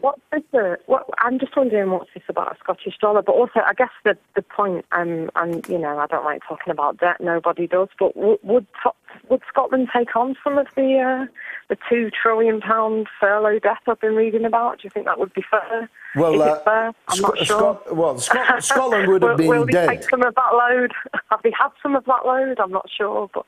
Well, Scotland would have been dead in 2008 and dead in 2020 if not for the existence of Britain and its treasury, which can print money, which a Scottish treasury would not be able to do because it has no central bank, it has no reserves, it has no currency of its own.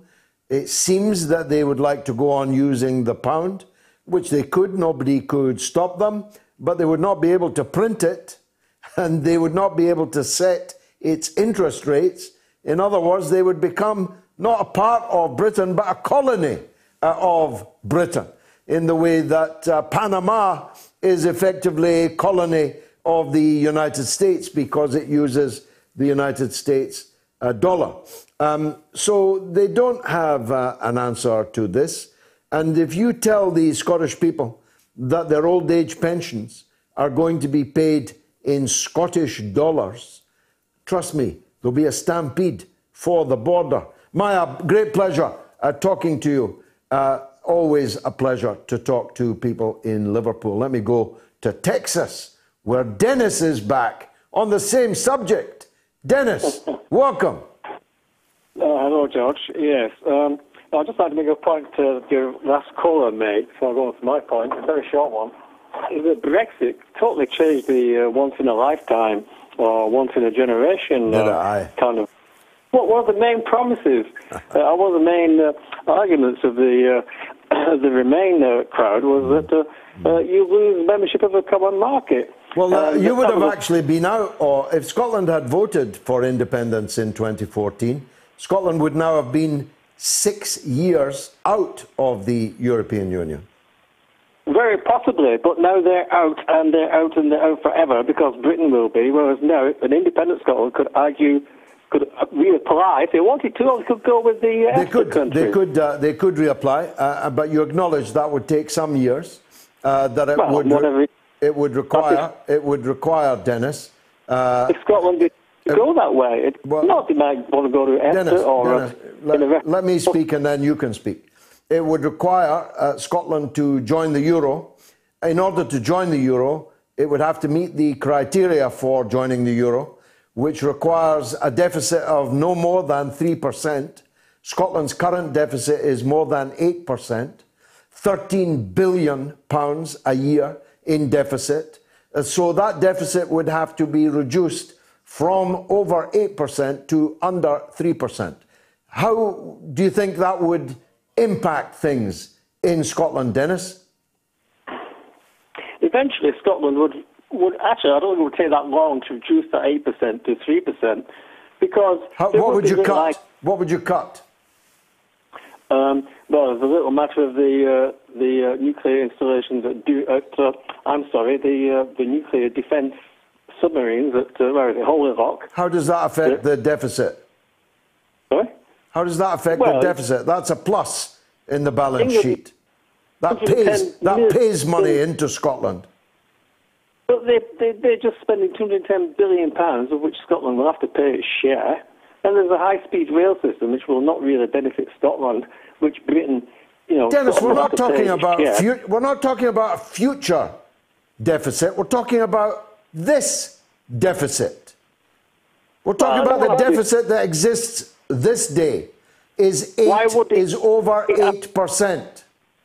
What are you going to cut? What are you going to cut? You're sitting there in the United States proselytizing for Scottish independence. Tell me what Scotland should cut. Well, they should not cut anything, George. They can borrow. Countries do this all the time. They cannot borrow. How can they borrow to cut a deficit? Look, it's a rule. Dennis, it's the rules of the EU. You must have a deficit of no more than 3%. That's nothing to do with borrowing and giving yourself even more debt. You must cut the deficit. Do you people know anything about economics? Yes, I think I do. Well, you're not showing it, Dennis. Well, the people of Scotland are what, 8% population of the United Kingdom, and they have how much of the resources in oil, in fresh water? You want to talk about oil, Dennis? Renewable energy, no, forget oil. Forget I said it. Renewable energy. Forget you said it. I'll tell you something. I'll tell you something about oil. In 2014, your pals in the SNP put forward a scheme for Scottish independence, which posited an oil price of $117 per barrel. Do you know what it is this day? Well, I'm sorry I mentioned oil, because I mentioned one item, and then you... Well, you mentioned oil. Do you know what the price is today, Dennis? Thing that I wanted to mention, which is the richest, the cleanest... Do you know what the price of oil is today, Dennis? I don't care what the price of oil is today. No, what you really mean is you don't know what it is. They have salmon. They have whiskey. Salmon and whiskey. We've got shortbread as well, Dennis. They have the most water. I'm not letting you off the hook. Do you know what the price of oil is today? You've had plenty of time to Google it. Do you know what it is today? I'm walking around my kitchen with an old-fashioned landline phone, George. Right. I'm not giving well, I'll anything. tell you, because you're the man that said you knew quite a lot about economics. The oil price today is $44. Well, I don't know. It's $44.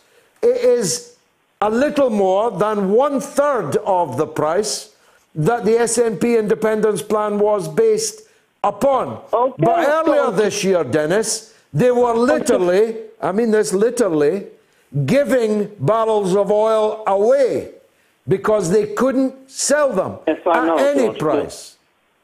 That's why I said right from the start, as soon as you latched onto oil, I said immediately... well, because I like to show up the economic illiteracy of the advocates of Scottish independence, especially when they're calling me from the United States. It will not affect you. What we have to cut. What we have to cut to get from 8% to under 3% will not affect you. You're sitting there looking at this as a brigadoon fantasy. Dennis, thanks for the call. Right, the polls closed. Was Boris Johnson driven out of his holiday cottage by midges? 14. A domestic row? 15. Scottish nationalists? 71. 905 of you voted. I'm grateful. By the way, the oil price has actually fallen while I've been speaking to $41 a barrel. Never mind, we've got salmon and we've got whiskey. Let me take a break while I cool down.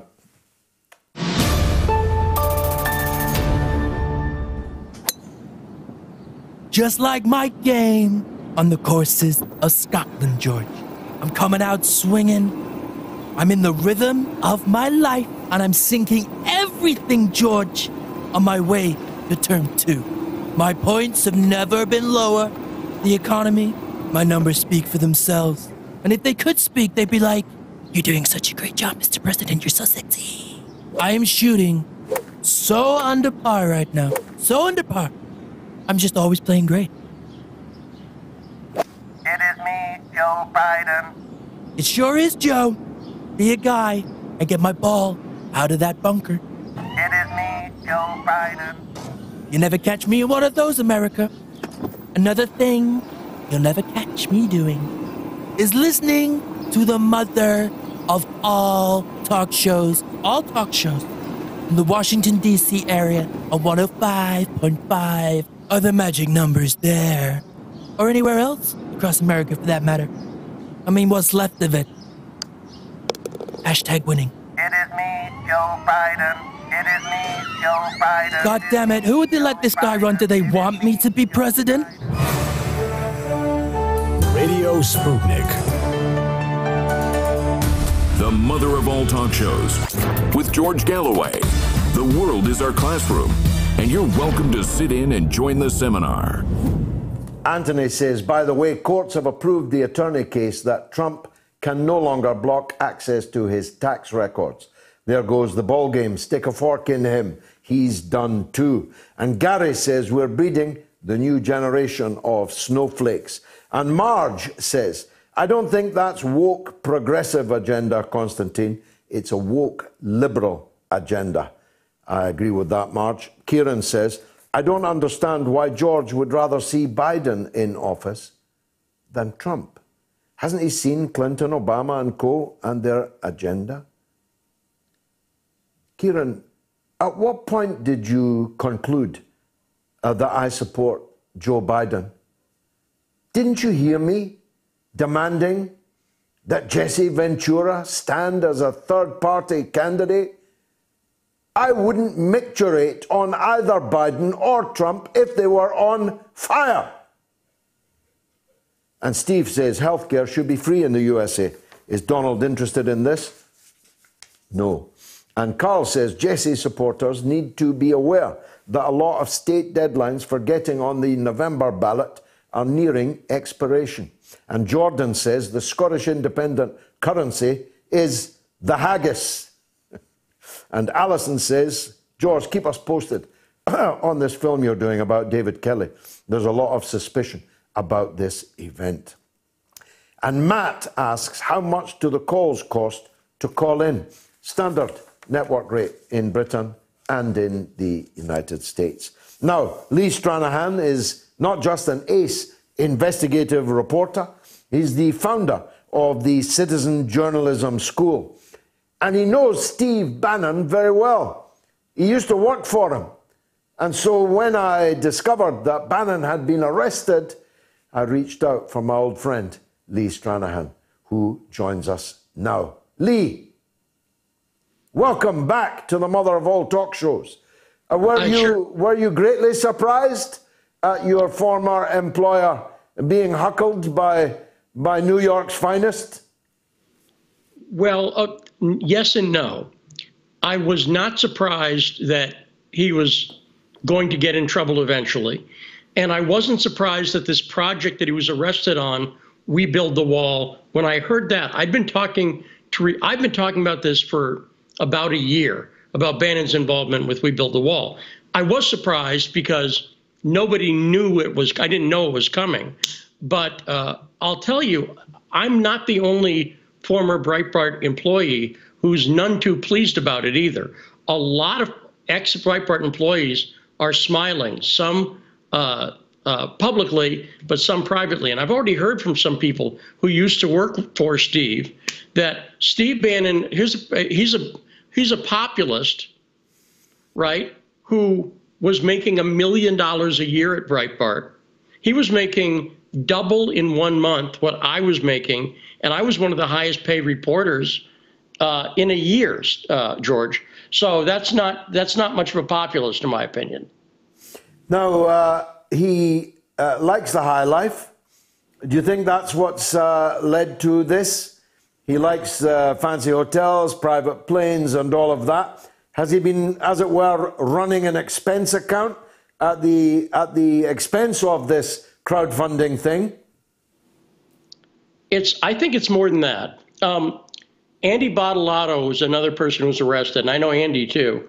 And Andy's one of Steve's oldest friends.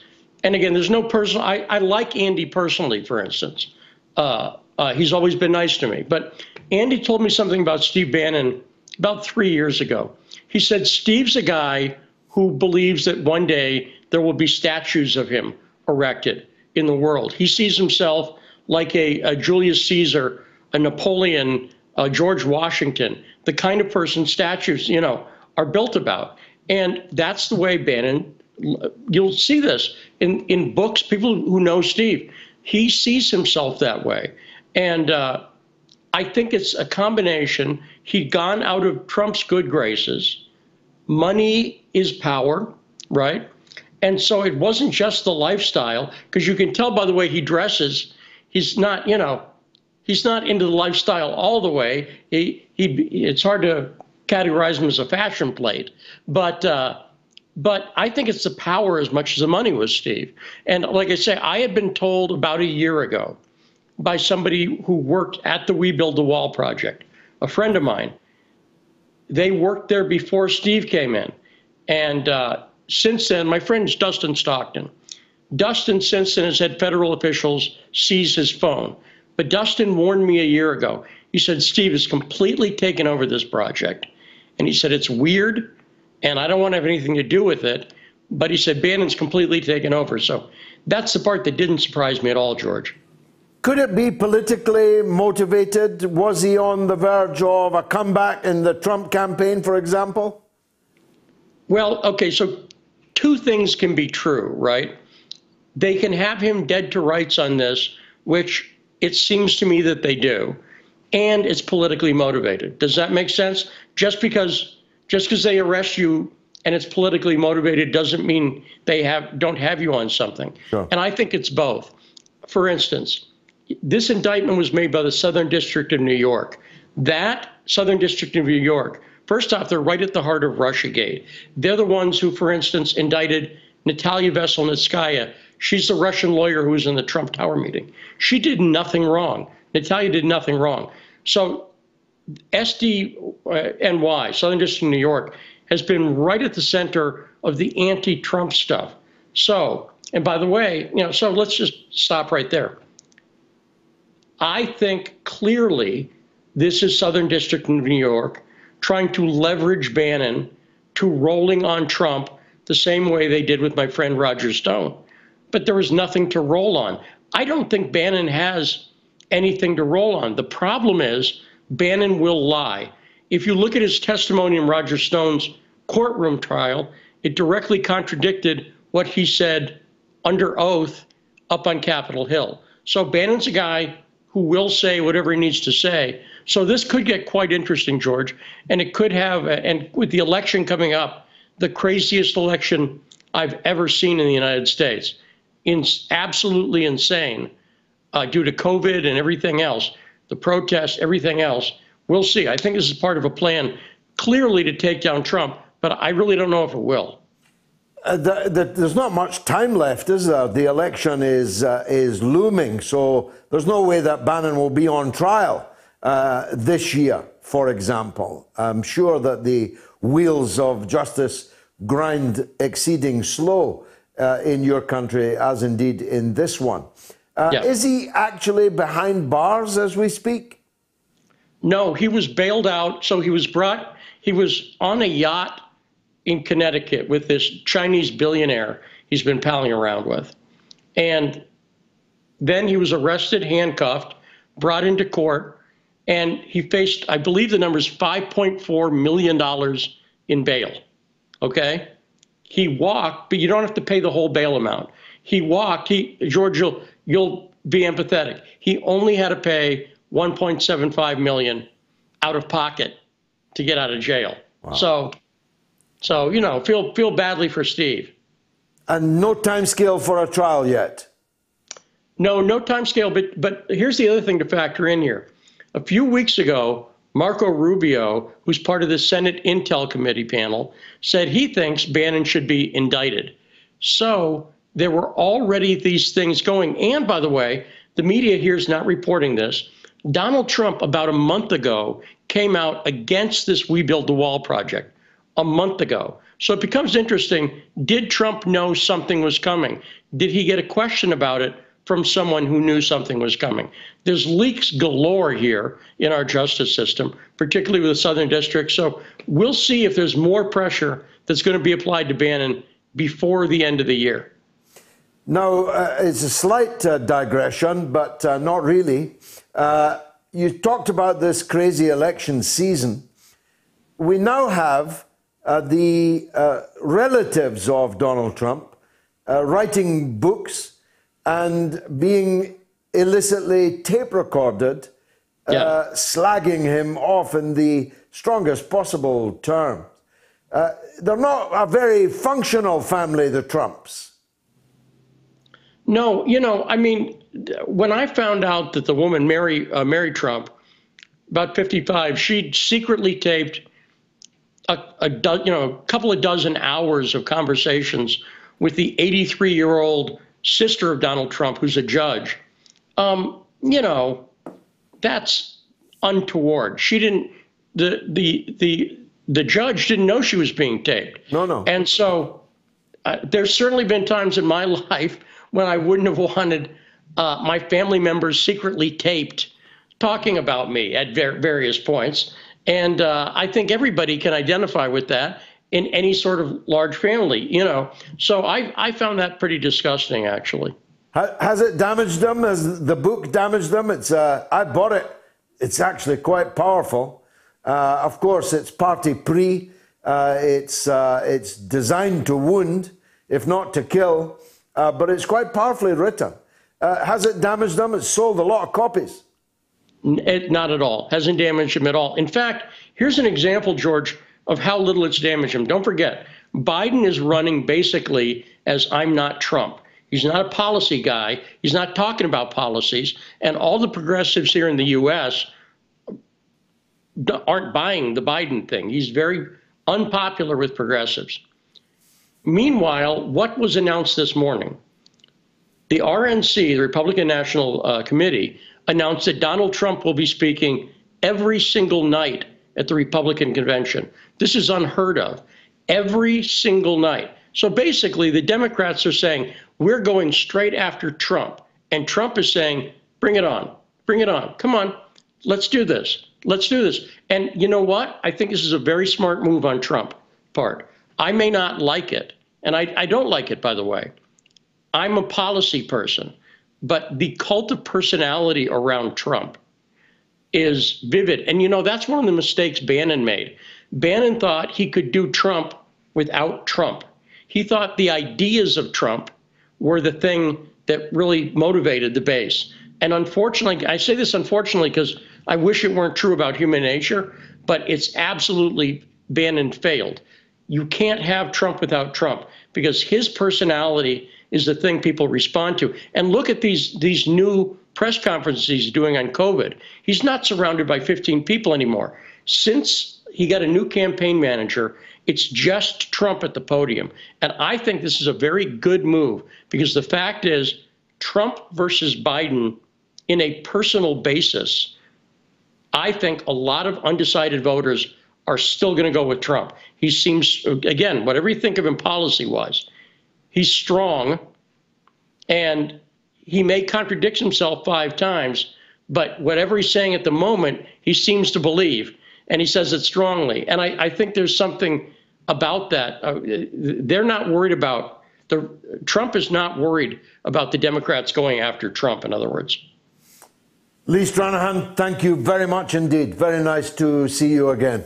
Looking very fine, fit and healthy. Thanks for joining us. Should the BBC, this is poll number 2, should the BBC drop Rule Britannia from the last night of the proms? A, yes. B, no. C, drop the proms. You can vote now on my Twitter feed at George Galloway. But here's the news with Jamie Lowe. Curious about our curriculum? Have something to say? Then call us now to join the debate on the mother of all talk shows with George Galloway.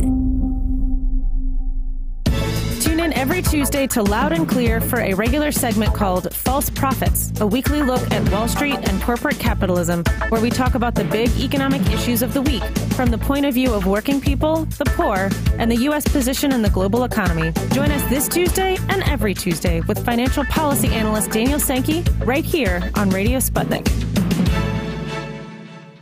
It's time to double down with Max and Stacy. Yeah, double down. We're talking markets, finance, business, economics, ka-ching, bling, just about everything money related on Sputnik. It's called Double Down. We're asking, are dead cats bouncing or have fundamentals changed? That's this week on Double Down.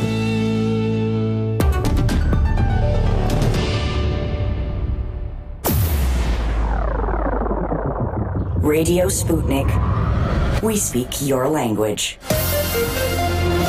Find us at SputnikNews.com.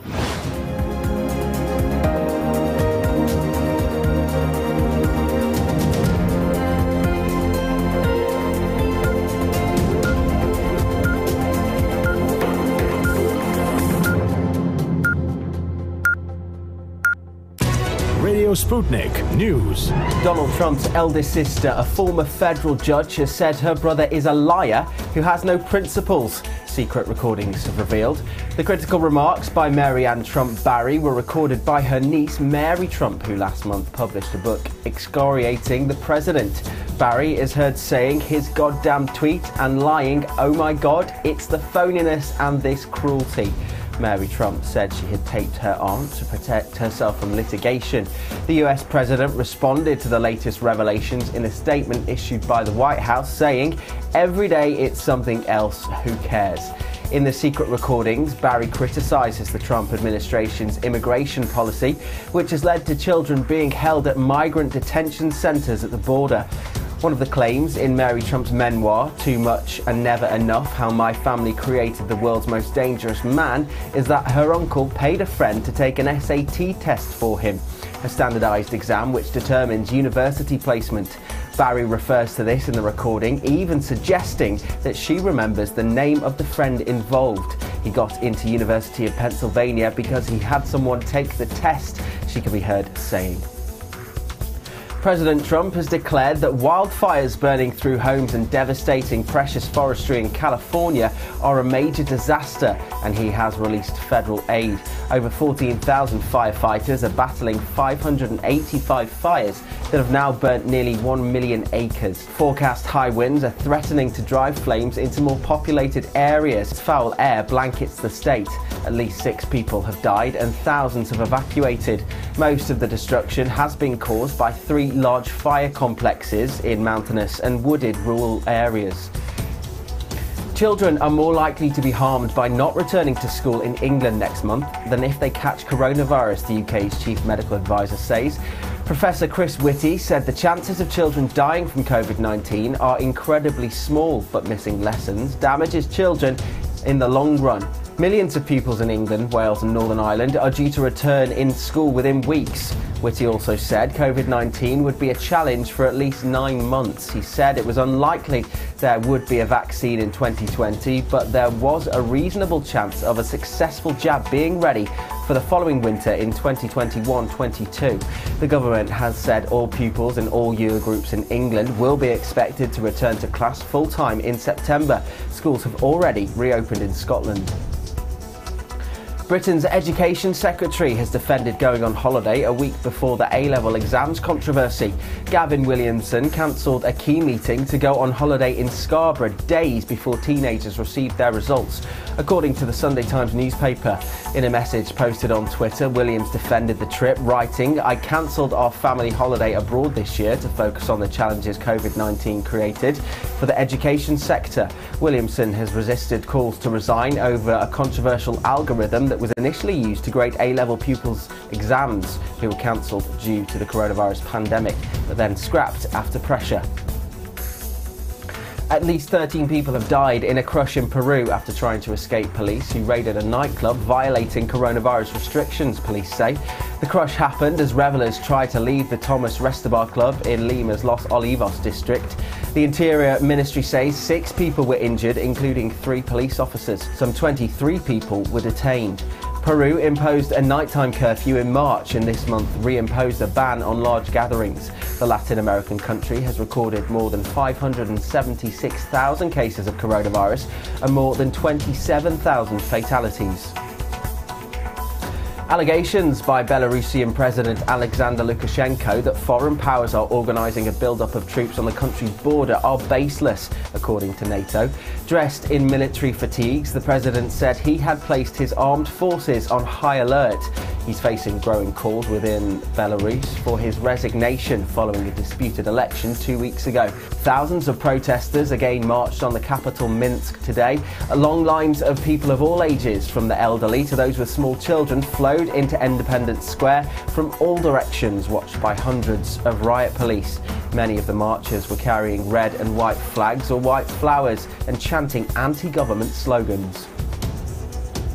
And finally, it's a piece of music that Lionel Messi said motivated him, a tune that captivated Zinedine Zidane, and one that compelled Cristiano Ronaldo to sing along. It's the instantly recognisable Champions League anthem, which is familiar to fans and players across Europe's greatest football stadiums and to millions watching at home.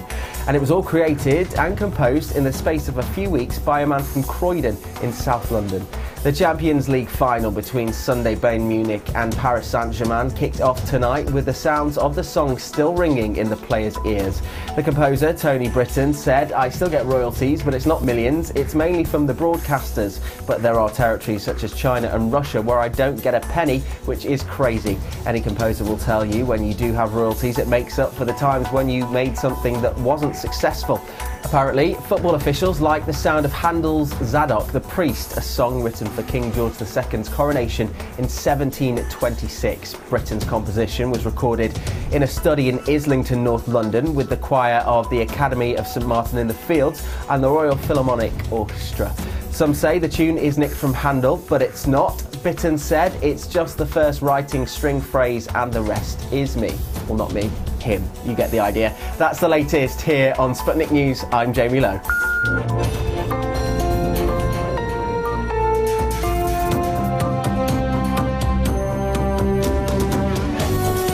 You're listening to Radio Sputnik. Telling the untold. Welcome to the Open University of the Airwaves with George Galloway, only on Sputnik Radio. A remarkable interest and a remarkable result so far. You've still got until 10 minutes to 10 to vote. Should the BBC drop Rule Britannia from the last night of the proms? A, yes, 18%. B, no, 66%. C, drop the proms, 16%. You can vote on my Twitter feed at George Galloway. But hurry up, 507 people have voted so far, which is pretty remarkable, actually.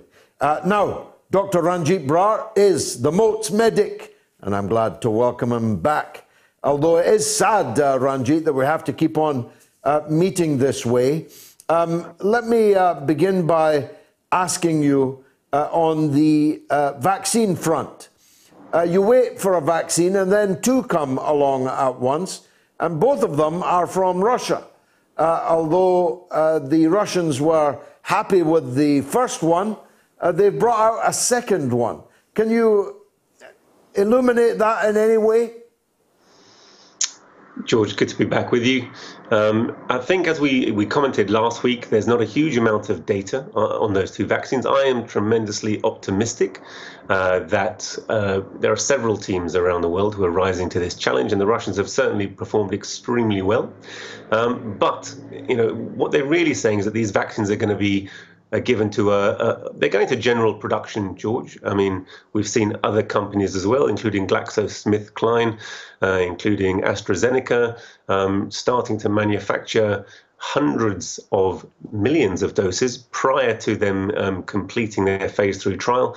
In a sense, a similar thing is happening. So these vaccines, which have been shown to be very efficacious, and shown to have generated good antibody response and to be safe in the small groups they've been tested on, are being put into a wider use, but limited use, alongside of further surveillance of their efficacy and safety.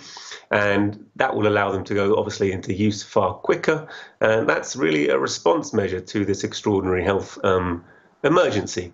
And I think, you know, I welcome it, though I'm cautious without having more data upon which to base a really definitive opinion, George. Now, is there a possibility that the whole thing will die out before these vaccines are on the market? By dying out, I don't mean, of course, that the virus will not still be around, but looking at the British figures, the number of people affected is definitely falling. Certainly the number of people dying. There was, I think, 2 died the other day, yesterday, I think. Is that because we're getting used to it? Because it's losing virulence? What's your take on that? I think that's a really good question. I was precisely looking at these figures, trying to ascertain what was going on, George, because 2 weeks ago, there was a sudden dip from every week. We were having very regularly between 400 and 500 deaths a week. Now, then there was a lot of press furore generated around the manner in which those deaths were calculated. It was alleged to be the case that Public Health England were incorrectly categorizing people as having died from COVID-19 when that was not the case. Since then, of course, we've had quite a dramatic announcement that perhaps we can talk a little bit about. The public health announcement will be subsumed by another body, the National Institute for health protection, so-called, that's not yet been formed. But those figures have dramatically changed, and they've suddenly, as you say, become 1 or 2 a day, 3 or 4 a day, consistently throughout the last 2 weeks. But it's a very sudden step change. And so whilst it's not been really transparently stated, I think there's a difference in the way that deaths are being categorized. Now, I know for a fact that there are people still languishing. I mean, the number of admissions is definitely much lower in hospital. The number of cases we're seeing is much lower. But as we've commented before, the number of cases is actually rising. And we had some discussion about that before. But I know it's the case that despite a lower number of admissions in hospital, I personally have some colleagues, for example, at the hospital I work in, who I know are still on intensive care being treated for this condition. So it is the case that we are still having deaths from the initial peak. And it's certainly the case that the virus is still spreading. Certainly on a world scale, we've had 2 million more cases since we spoke last week. So on a world scale, there are 23.5 million cases that have been test proven. And I think, a lot of that is hidden. If you look at India, they say they've had 3.1 million and only 57,000 deaths. I think those figures are likely to be wrong because of the manner in which data is collected, the haphazard manner of testing, and the way in which deaths are reported and traced. The data is very poorly kept, even to the extent that when they wanted to enforce the Citizen Registration Act in India, they couldn't prove, that millions of people were born in India. That's the level of the documentation that they currently have. So I think we're likely to have many more cases around the world, and I'm afraid this isn't going away. There has been some speculation about whether the virus is growing milder, and I've read a couple of kind of popular statements about that. I can't find anything to back that up in terms of the scientific evidence. From the very beginning, we've known that there were different genetic strains of the virus, and that's normal when a virus is being reproduced in millions of copies in one individual and in millions of individuals, and it's being reproduced many, many, many times over. And each time the virus is reproduced, there's the possibility of mistranslation and therefore a mutation which may or may not be stable and perpetuated. We've seen there was some talk about a particular G614 mutation that was becoming more and more prevalent, and that was thought to be interesting because that mutation was associated with a spike protein. But really, there's been no evidence of it becoming a lot less virulent other than a decreased number of deaths. It may be that with our change in behavior, is unquestionably the case, and none of us are enjoying it, but the social distancing, the wearing of masks, the ongoing isolation of people who are most susceptible, that we will change the nature of the virus, that despite the fact it remaining in the community, despite the fact it's have ongoing prevalence, that we see fewer deaths. But that's speculation at this stage. I hope it's the case, but it does seem that our R rate essentially is around 1. That there's a large number of cases still prevalent in the community, more than 1,000 being reported a day, and probably, as we said, 4,000 based on antibody studies. And therefore, when schools go back, when the holidays are over, when the summer is over, we're still looking at the possibility of an increase in cases and a resumption of deaths. I very much hope it's not the case, George, but all the indicators and all the worrying factors, I'm afraid, are still there. I mean, there's lies, damned lies and statistics. It is possible that these numbers cannot be trusted, that at a stroke of a pen you decide to call something one thing and then to call it something else. It is possible that deaths were overcounted before, over-attributed to the virus, and also possible, though both can be true, that the numbers are now being undercounted. How much trust can we put in these number crunchers? Well, it's difficult. It's very difficult, George, based on the limited number of tests compared to the world population. The only way of being sure would be to test the entire world population several times over. And clearly that's not possible and not feasible, and therefore, a bit like a poll at an election, you have to project based upon limited data. I think that probably the most robust evidence we have was of the excess mortality during the peak, during those months from March to June. There was quite clearly a large increase in excess mortality. About 70,000. Yeah, absolutely. And I think it's pretty widely agreed that those are deaths due to coronavirus, and they are well in excess of the official figures. So there was, in general, an underreporting because of an under-testing at that time. Now, we've got a far wider capacity for testing now. There's a lot of restructuring that's going on of our health system, which I think is very worrying for our health system, because I think an agenda of privatization is being pushed. Some people are attributing, therefore, ulterior motive to those who say that there really is no such thing as COVID. Now, that's totally wrong. There absolutely is COVID. There absolutely were those real excess mortality. It really has caused these problems around the world. But what is equally true is that our government, successive governments that we've had, have their own agenda regarding the state and regarding maximization of profit from certain companies, well, private enterprise, essentially, from the state sector. And they're aggressively pushing that agenda. And I do see the winding down of NHS, the public health NHS, and the rolling out of the National Institute of Healthcare Protection as being associated with that trend, George.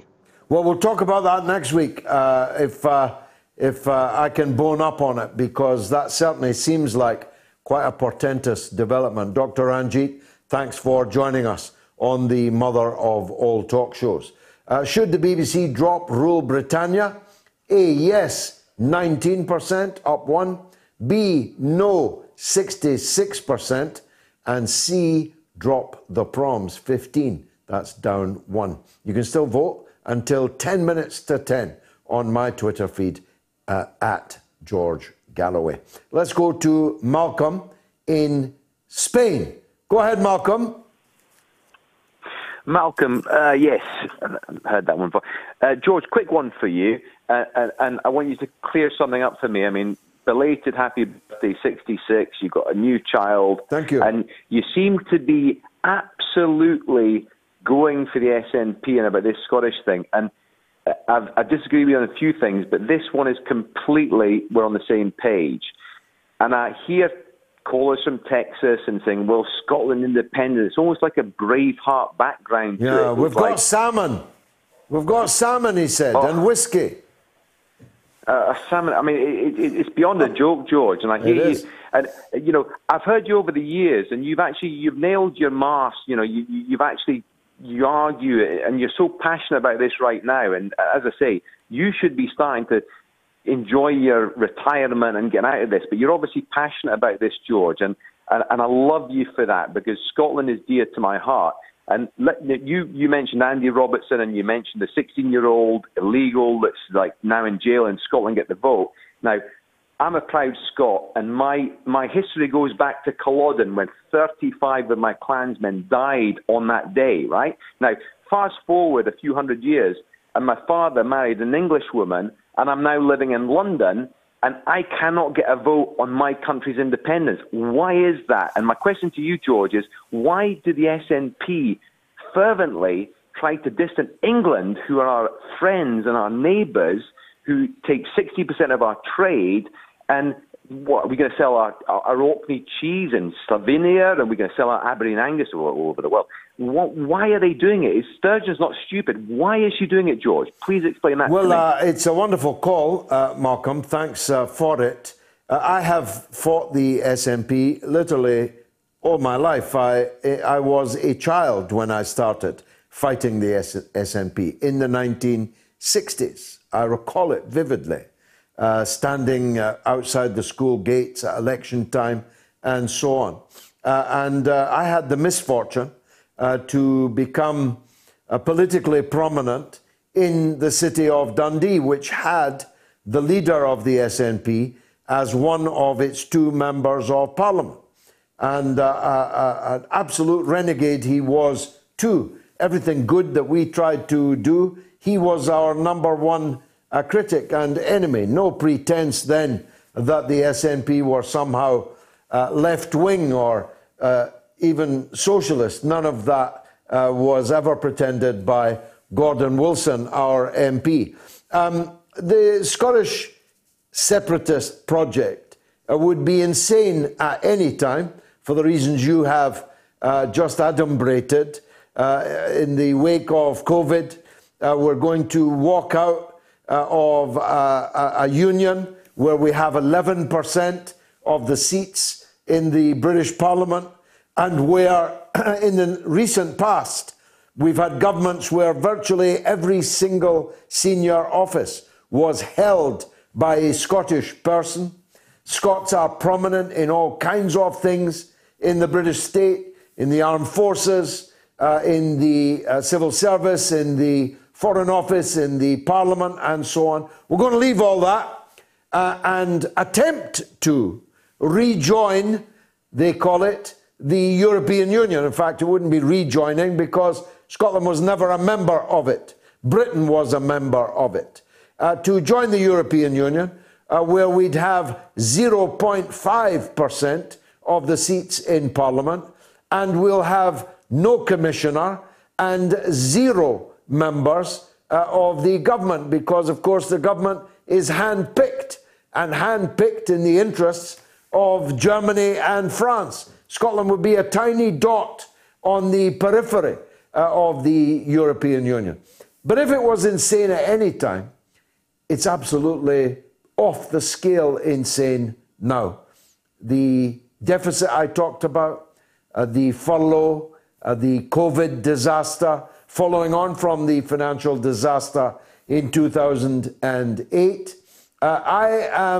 I will expend my last breath, if necessary, trying to save Scotland from this fate.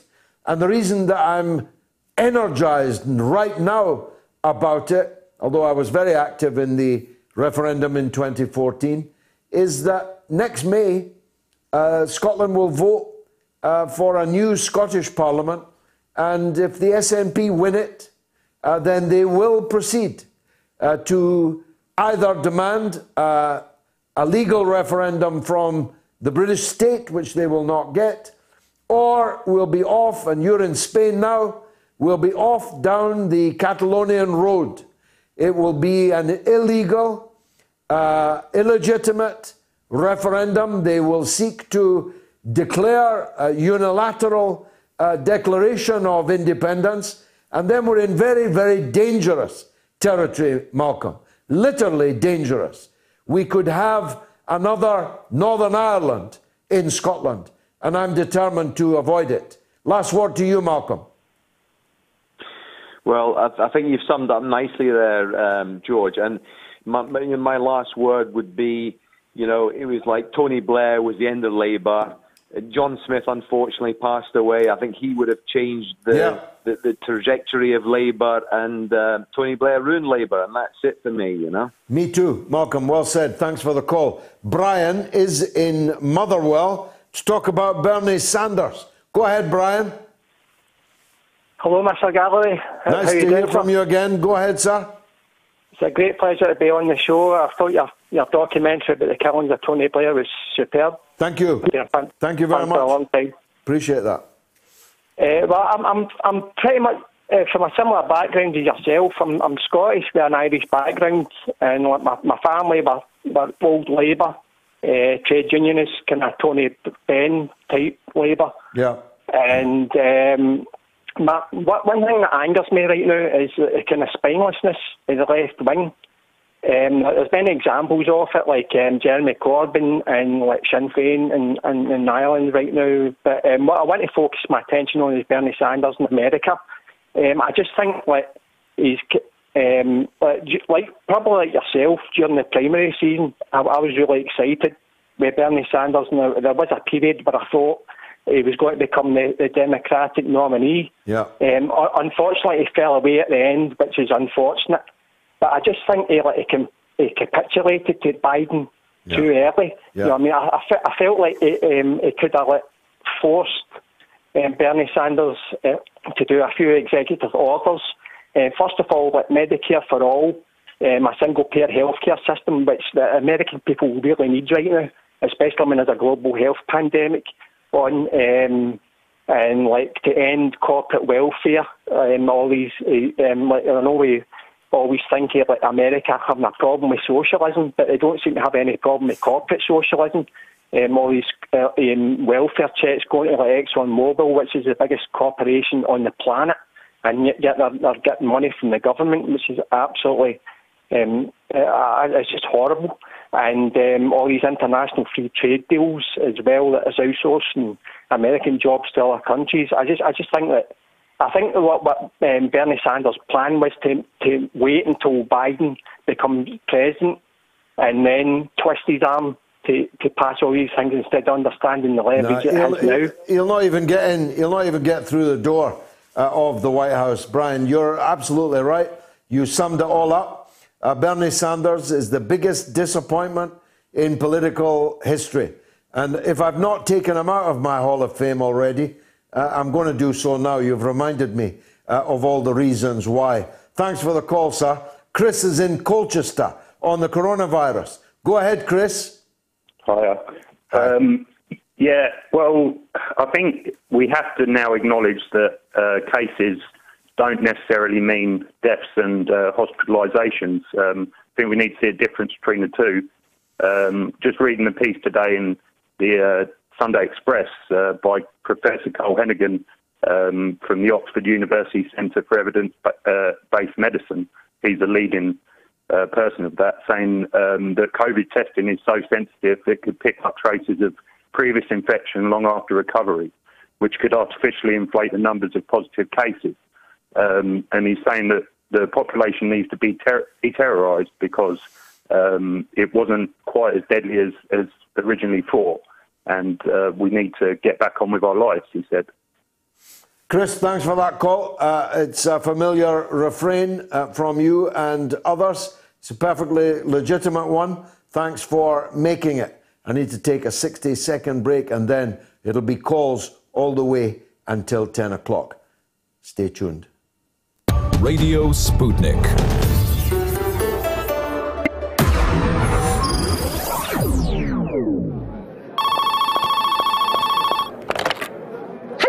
Pizza Express Woking. What is it you want? Oh, you want an ill-advised interview on the BBC?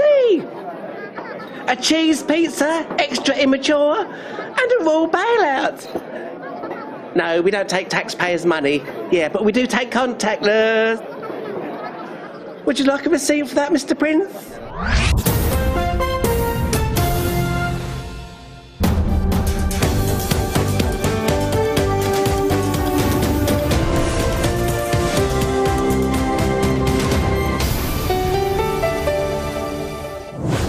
All talk shows. Join our faculty of legends, contributors, and callers. Everyone is welcome. Now, more than 1,000 people have voted in the poll so far.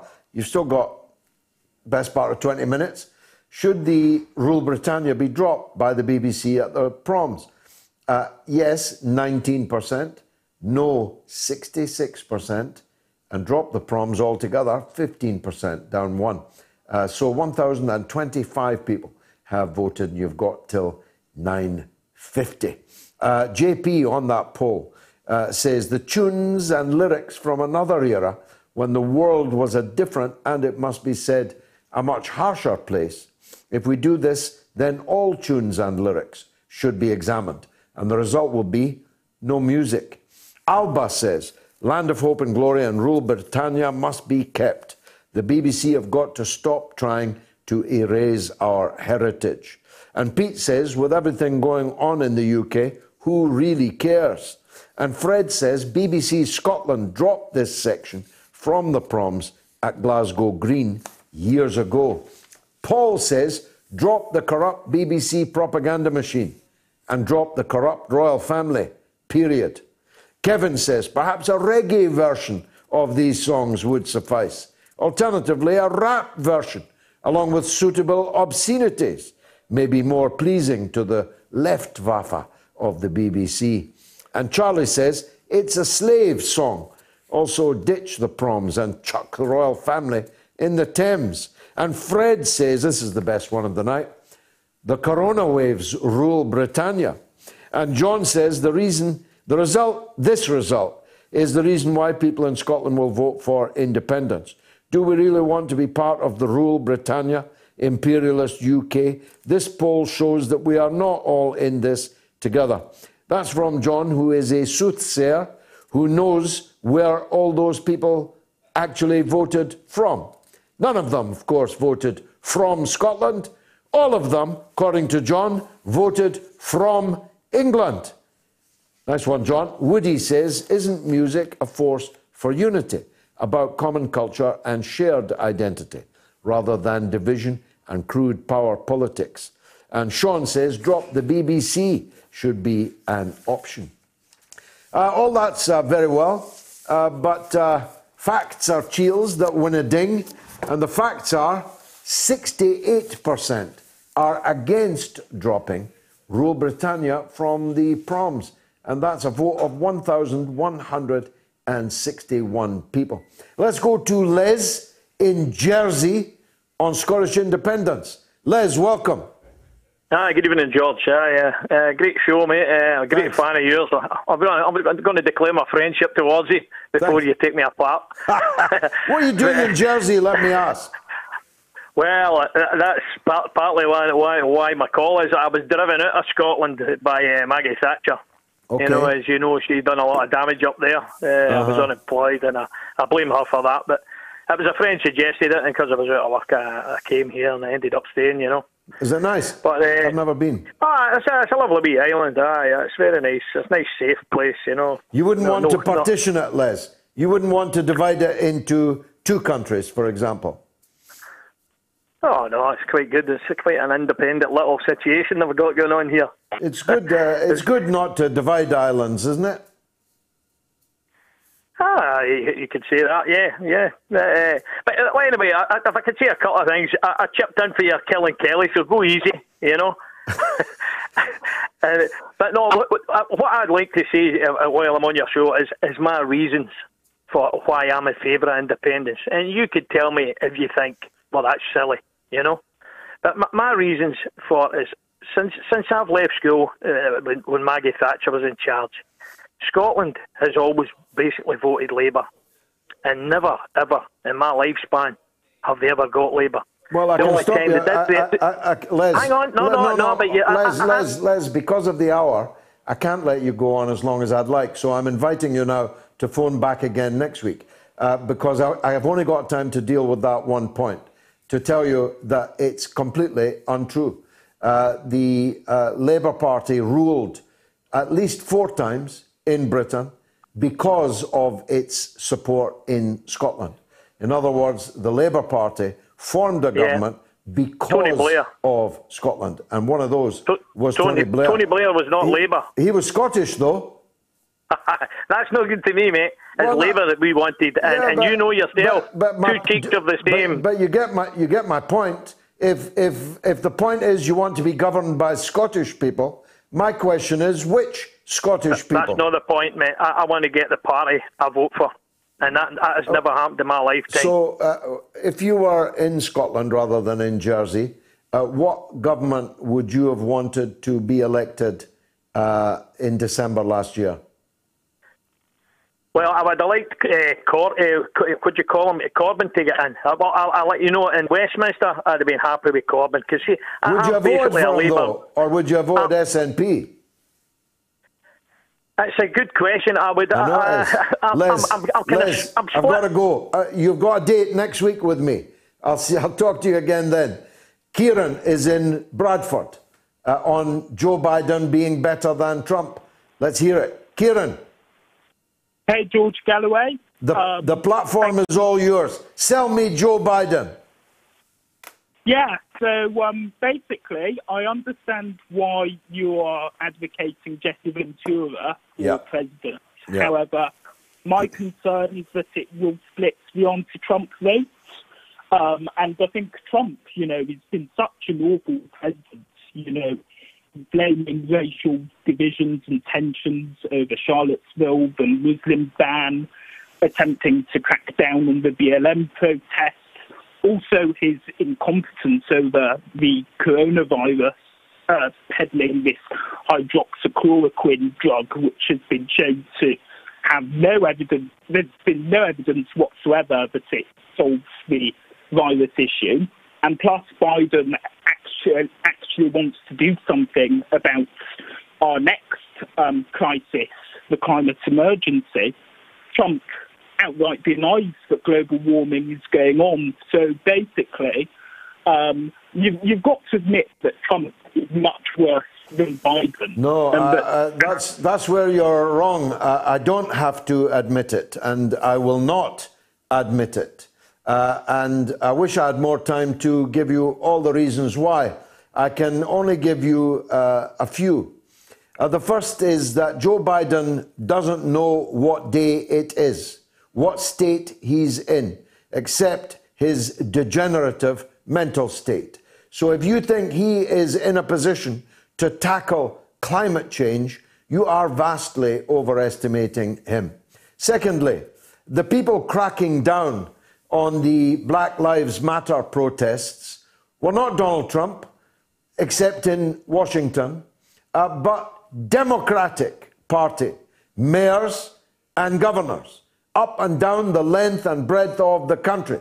The Democrats control most of the governorships, most of the mayoralties, and it's their police that have been cracking down on the demonstrations that you describe. Now, if you say to me, as you did, that Trump is worse than all the others that have gone by, I can only conclude you are an extremely young man, that you don't remember Richard Nixon and Lyndon Johnson killing millions of people in Indochina, killing them with chemical weapons, amongst other weapons.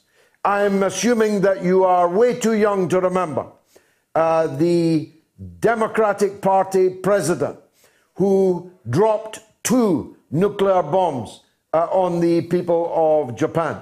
I'm assuming that you don't know that George W. Bush and Tony Blair launched a war which is reverberating still and which has caused the deaths of millions of people, with millions still to come. So don't tell me that Trump is exceptionally bad. I've just given you 5 that were exceptionally worse than Donald Trump.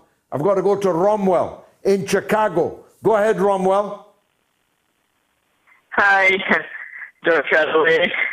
I believe that other go, but Fernando. So I have a question for you. So would Sputnik 5 vaccine be safe and pass phase 3? Because I have a classmate who has a phase test.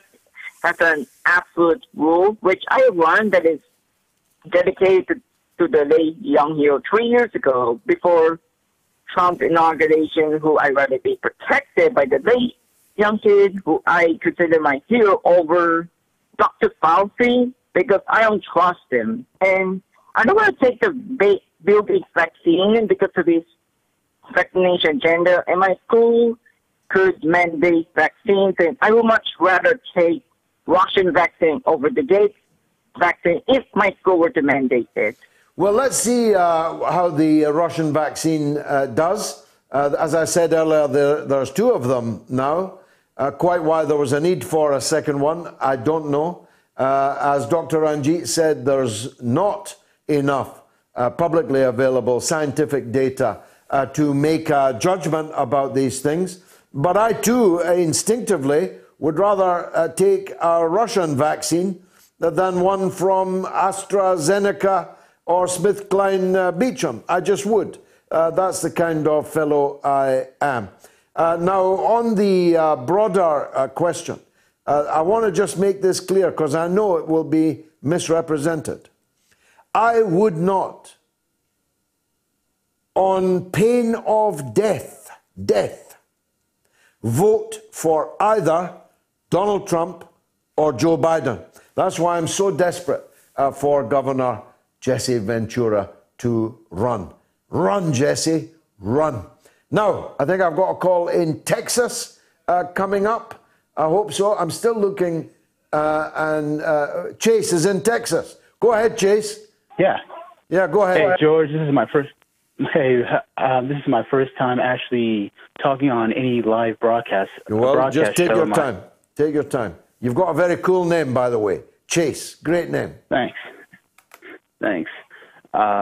It's nice. It's actually nice to meet you, George. This is my first time actually talking to like anyone on the live broadcast. Welcome.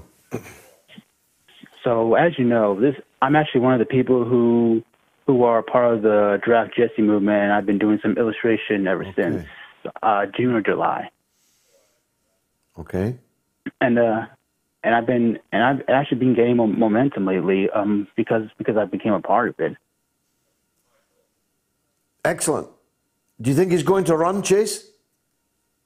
Jesse, it's a possibility. I mean, anything can happen, and as you said before, there's never been a better time for Jesse to run now than just waiting for the next 4 years, as some people assume. Well, he's not young, and the next 4 years is not practicable for him, in my opinion. He might run for something else, but it's not practicable to imagine that in 2024, Governor Jesse is going to be a presidential candidate. This is his time. This is his moment, politically and chronologically. He is a truly outstanding figure. Full disclosure, he's a friend and colleague of mine. He is easily the best of the available candidates in the field, and I think he would take the candidate by storm. Chase in Texas, thanks for that. Glenn is in Carlisle, in England. Go ahead, Glenn. Hi, George. Pleasure to speak to you once again. And you, sir. And congratulations on your Hedges child with Gayatri. I appreciate on Thank that. I'm you. a bit late to the floor. Thank you. But, No, it's very kind of you. Very kind. Happy congratulations. On the subject of actually, I wanted to speak briefly on the subject of the A-level results. Obviously, the scandal that broke with that last week, because it wasn't that long. Actually, it certainly doesn't feel it since I did my A-levels, and I know I have good friends who are doing them now. I think that the way the government or the algorithm and the computer program they implemented to artificially calculate the students' A-level results and was going to be implemented for the GCSEs as well. Had the news not broke, with how little it took into account the teachers' predicted grades and the expertise the teachers put in and the coursework the students had completed where applicable. I think I would tend to agree with the people who've pointed out how deliberately elitist, even classist, you could say it was, because it basically, the algorithm was preset to calculate predicted grades based on a school's average league table position over the last year to 2 years by subject and by year group. And so obviously the private schools, the grammar schools, the academies that have private patronage and that have more generous funding, either from parents and parent funding and actual tuition fees, or from sponsorship that will higher up the league tables, their students, their A-level students, got the better grades under the algorithm because they had the higher league table positions, and the children from the state-funded schools and the students in the state-funded schools were calculated to have the worst grades by the algorithm, irrespective or virtually irrespective of their existing achievements. I do think that was Glenn, probably done deliberately. Glenn, I couldn't put it better than that, son. You've summed it up absolutely perfectly. Big algorithm is a class conscious, postcode conscious, mean guy. He didn't mark down the people with the smallest class sizes, which of course is the private schools. He marked down the poorest children in the worst performing schools who have the biggest class sizes. And he, I think, deliberately took a decision to consider the country's teachers to be liars, every man and woman of them, that they could not be trusted to correctly and honestly estimate what their students would have achieved if they had had sat their exams. Now, this was a national scandal. They now have had to completely abandon. They've strangled algorithm, and they're now back trusting the teachers that they branded as liars in the weeks and days before this U-turn. And I think this whole thing has been a national scandal, and it is astounding to me that both Gavin Williamson and John Swinney in Scotland are still in their jobs. I don't know how they can look at themselves in the mirror in the mornings. Glenn in Carlisle, thanks for your call. Mike is in the Bahamas, wants to talk about Biden. Go ahead, Mike.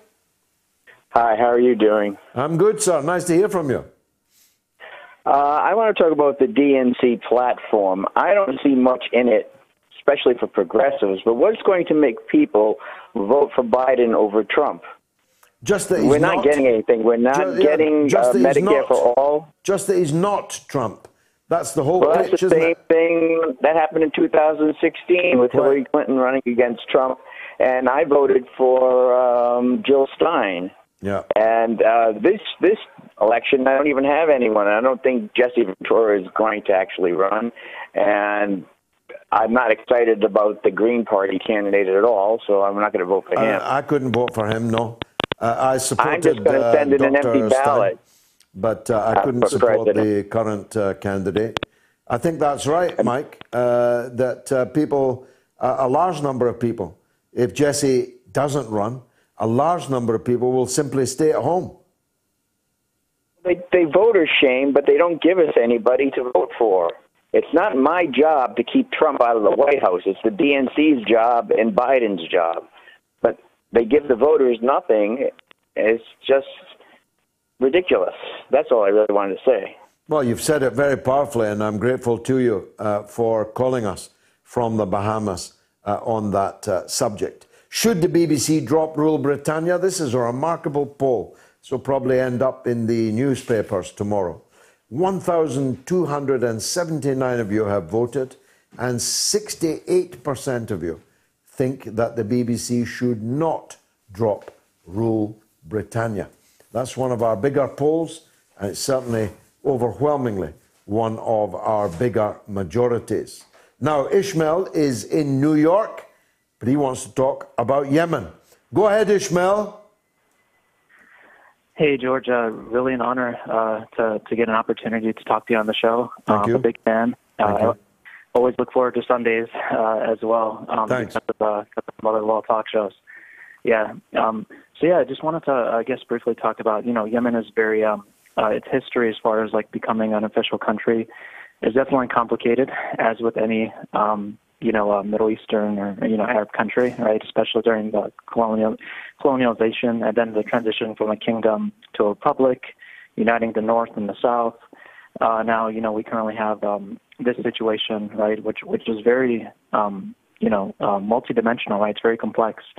The former president tag team with the Houthis to actually, take over the replacement government ruled by Mansour Hadi, and he's not really much of a leader, unfortunately. And I mean, unfortunately not as well, because half the the army is for the former president, and some are for him. There's a situation with southern separatists. There's a situation with just not having it's just an unstable government. The Houthis wanting to take some of Yemen, and then of course the international complexity, right? With with Saudi Arabia being a part of the picture, UAE and other coalitions. Is the UAE still there, Ishmael? Is the UAE still fighting there? Yeah, exactly. Especially with the southern separatists, and they're trying to divide the country. They're trying to partition the country, aren't they? They want a base on the sea. Exactly. As you know, there's a lot going on in Yemen. But yeah, I guess my question to you, George, is at the end of the day, I'm really shocked that there's still not a political solution, just because at the end of the day, it's really the people, the everyday people that are suffering, right? It's Yemen's not really talked a lot about enough, right? The everyday people, the women, children, even people that are educated can find a job within their own country. They have to go to neighboring, Saudi Arabia, UAE, and it's a really tough time for them, right?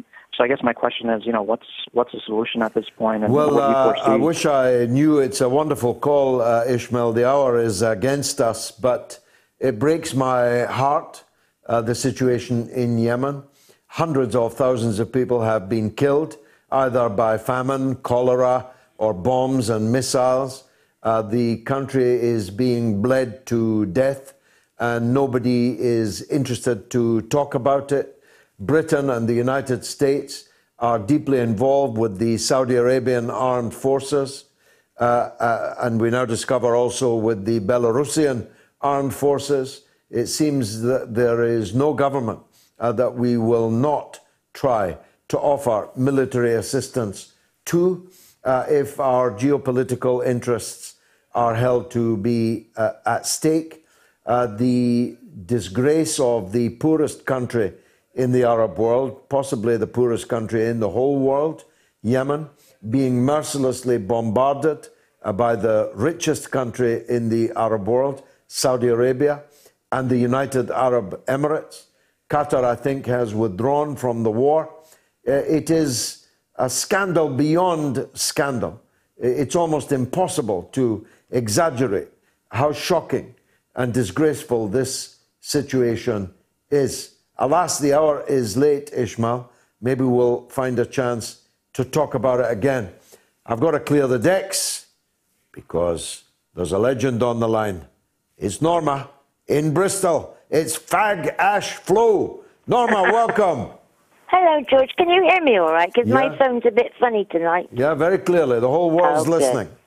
Listen, if I hadn't listened to your programme tonight, I would have watched the 2007 prom concert because it was Simon Bolivar, the National Youth Orchestra of Venezuela. I mean, all these youngsters were originally from poor backgrounds, and I recorded it. And George, you must see it. It's totally exhilarating. I will. I always watch the proms. I used to play in an orchestra, Norma. Yeah, I know. But I mean, this one is so exhilarating. I don't think anybody who doesn't even like classical music would find it anything but exciting. What do you think of this Rule Britannia? It's amazing. 69% of our respondents, 1,363 votes, is against dropping Rule Britannia. I like the tune of Rule Britannia. I like the tune of Land of Hope and Glory, but I'd have to rewrite the words. Yeah, I dropped Rule Britannia, and I would drop Land of Hope and Glory. But Land of Hope and Glory is a truly lovely tune. Oh, beautiful! If we could modernize the words, yeah. Because the tunes mean something to British people. Yeah, the tunes really move us, as like Jerusalem, for example, the William Blake. These tunes move us. Yeah, but I never watched the last night of the proms. I just find it, I don't like it, and I don't watch it. And we haven't had any proms because of this coronavirus. Well, the last time I saw it, the Albert Hall was full of European Union flags. There were more, yeah. I had the picture because my husband does, but I don't. And they did have it more international. But we have composers from all over the world. And I think the Albert Hall is a lovely venue. It's fabulous. It's a national treasure. But we need to be a bit modest and incorporate all the internationalists and not go, Rule Britannia. I hate that. Yeah, it's a problem, that song. The words of it are a problem. First of all, Britain doesn't rule the waves. Britain never shall be slaves. No. May God always guarantee that. But we took a lot of slaves. And one of the bizarre things when watching the England football team is to hear the crowd singing Rule Britannia when at least half of the team are from the Caribbean and from Africa, from where the slaves were taken and to which the slaves were delivered. So the words of the song are deeply problematic. but the tune is powerful and moving. Last word to you, Norma. Well, yeah, just do watch Simon Bolivar. But the other thing is, I hope you received this copy of a letter that I sent to Moats. I did. I haven't read it yet. I will read it right after the show. Yeah, read it after the show, because I'd be interested, personally, in what you think of it. Yeah, I will do. Norma, it's a joy, as always, to end the show talking with you. It's been marvellous for me. I hope it was for you. I thought it was a great show tonight. And if you agree, then please bring another viewer, bring another listener with you next time. Because we are the biggest show on the planet of its type. We are outgunning all of the so-called mainstream media in terms of our streams and in terms of viewership of our clips, and we don't even know how many people are merely listening on SputnikNews.com, on FM and on AM. Join us next week, same time, same place.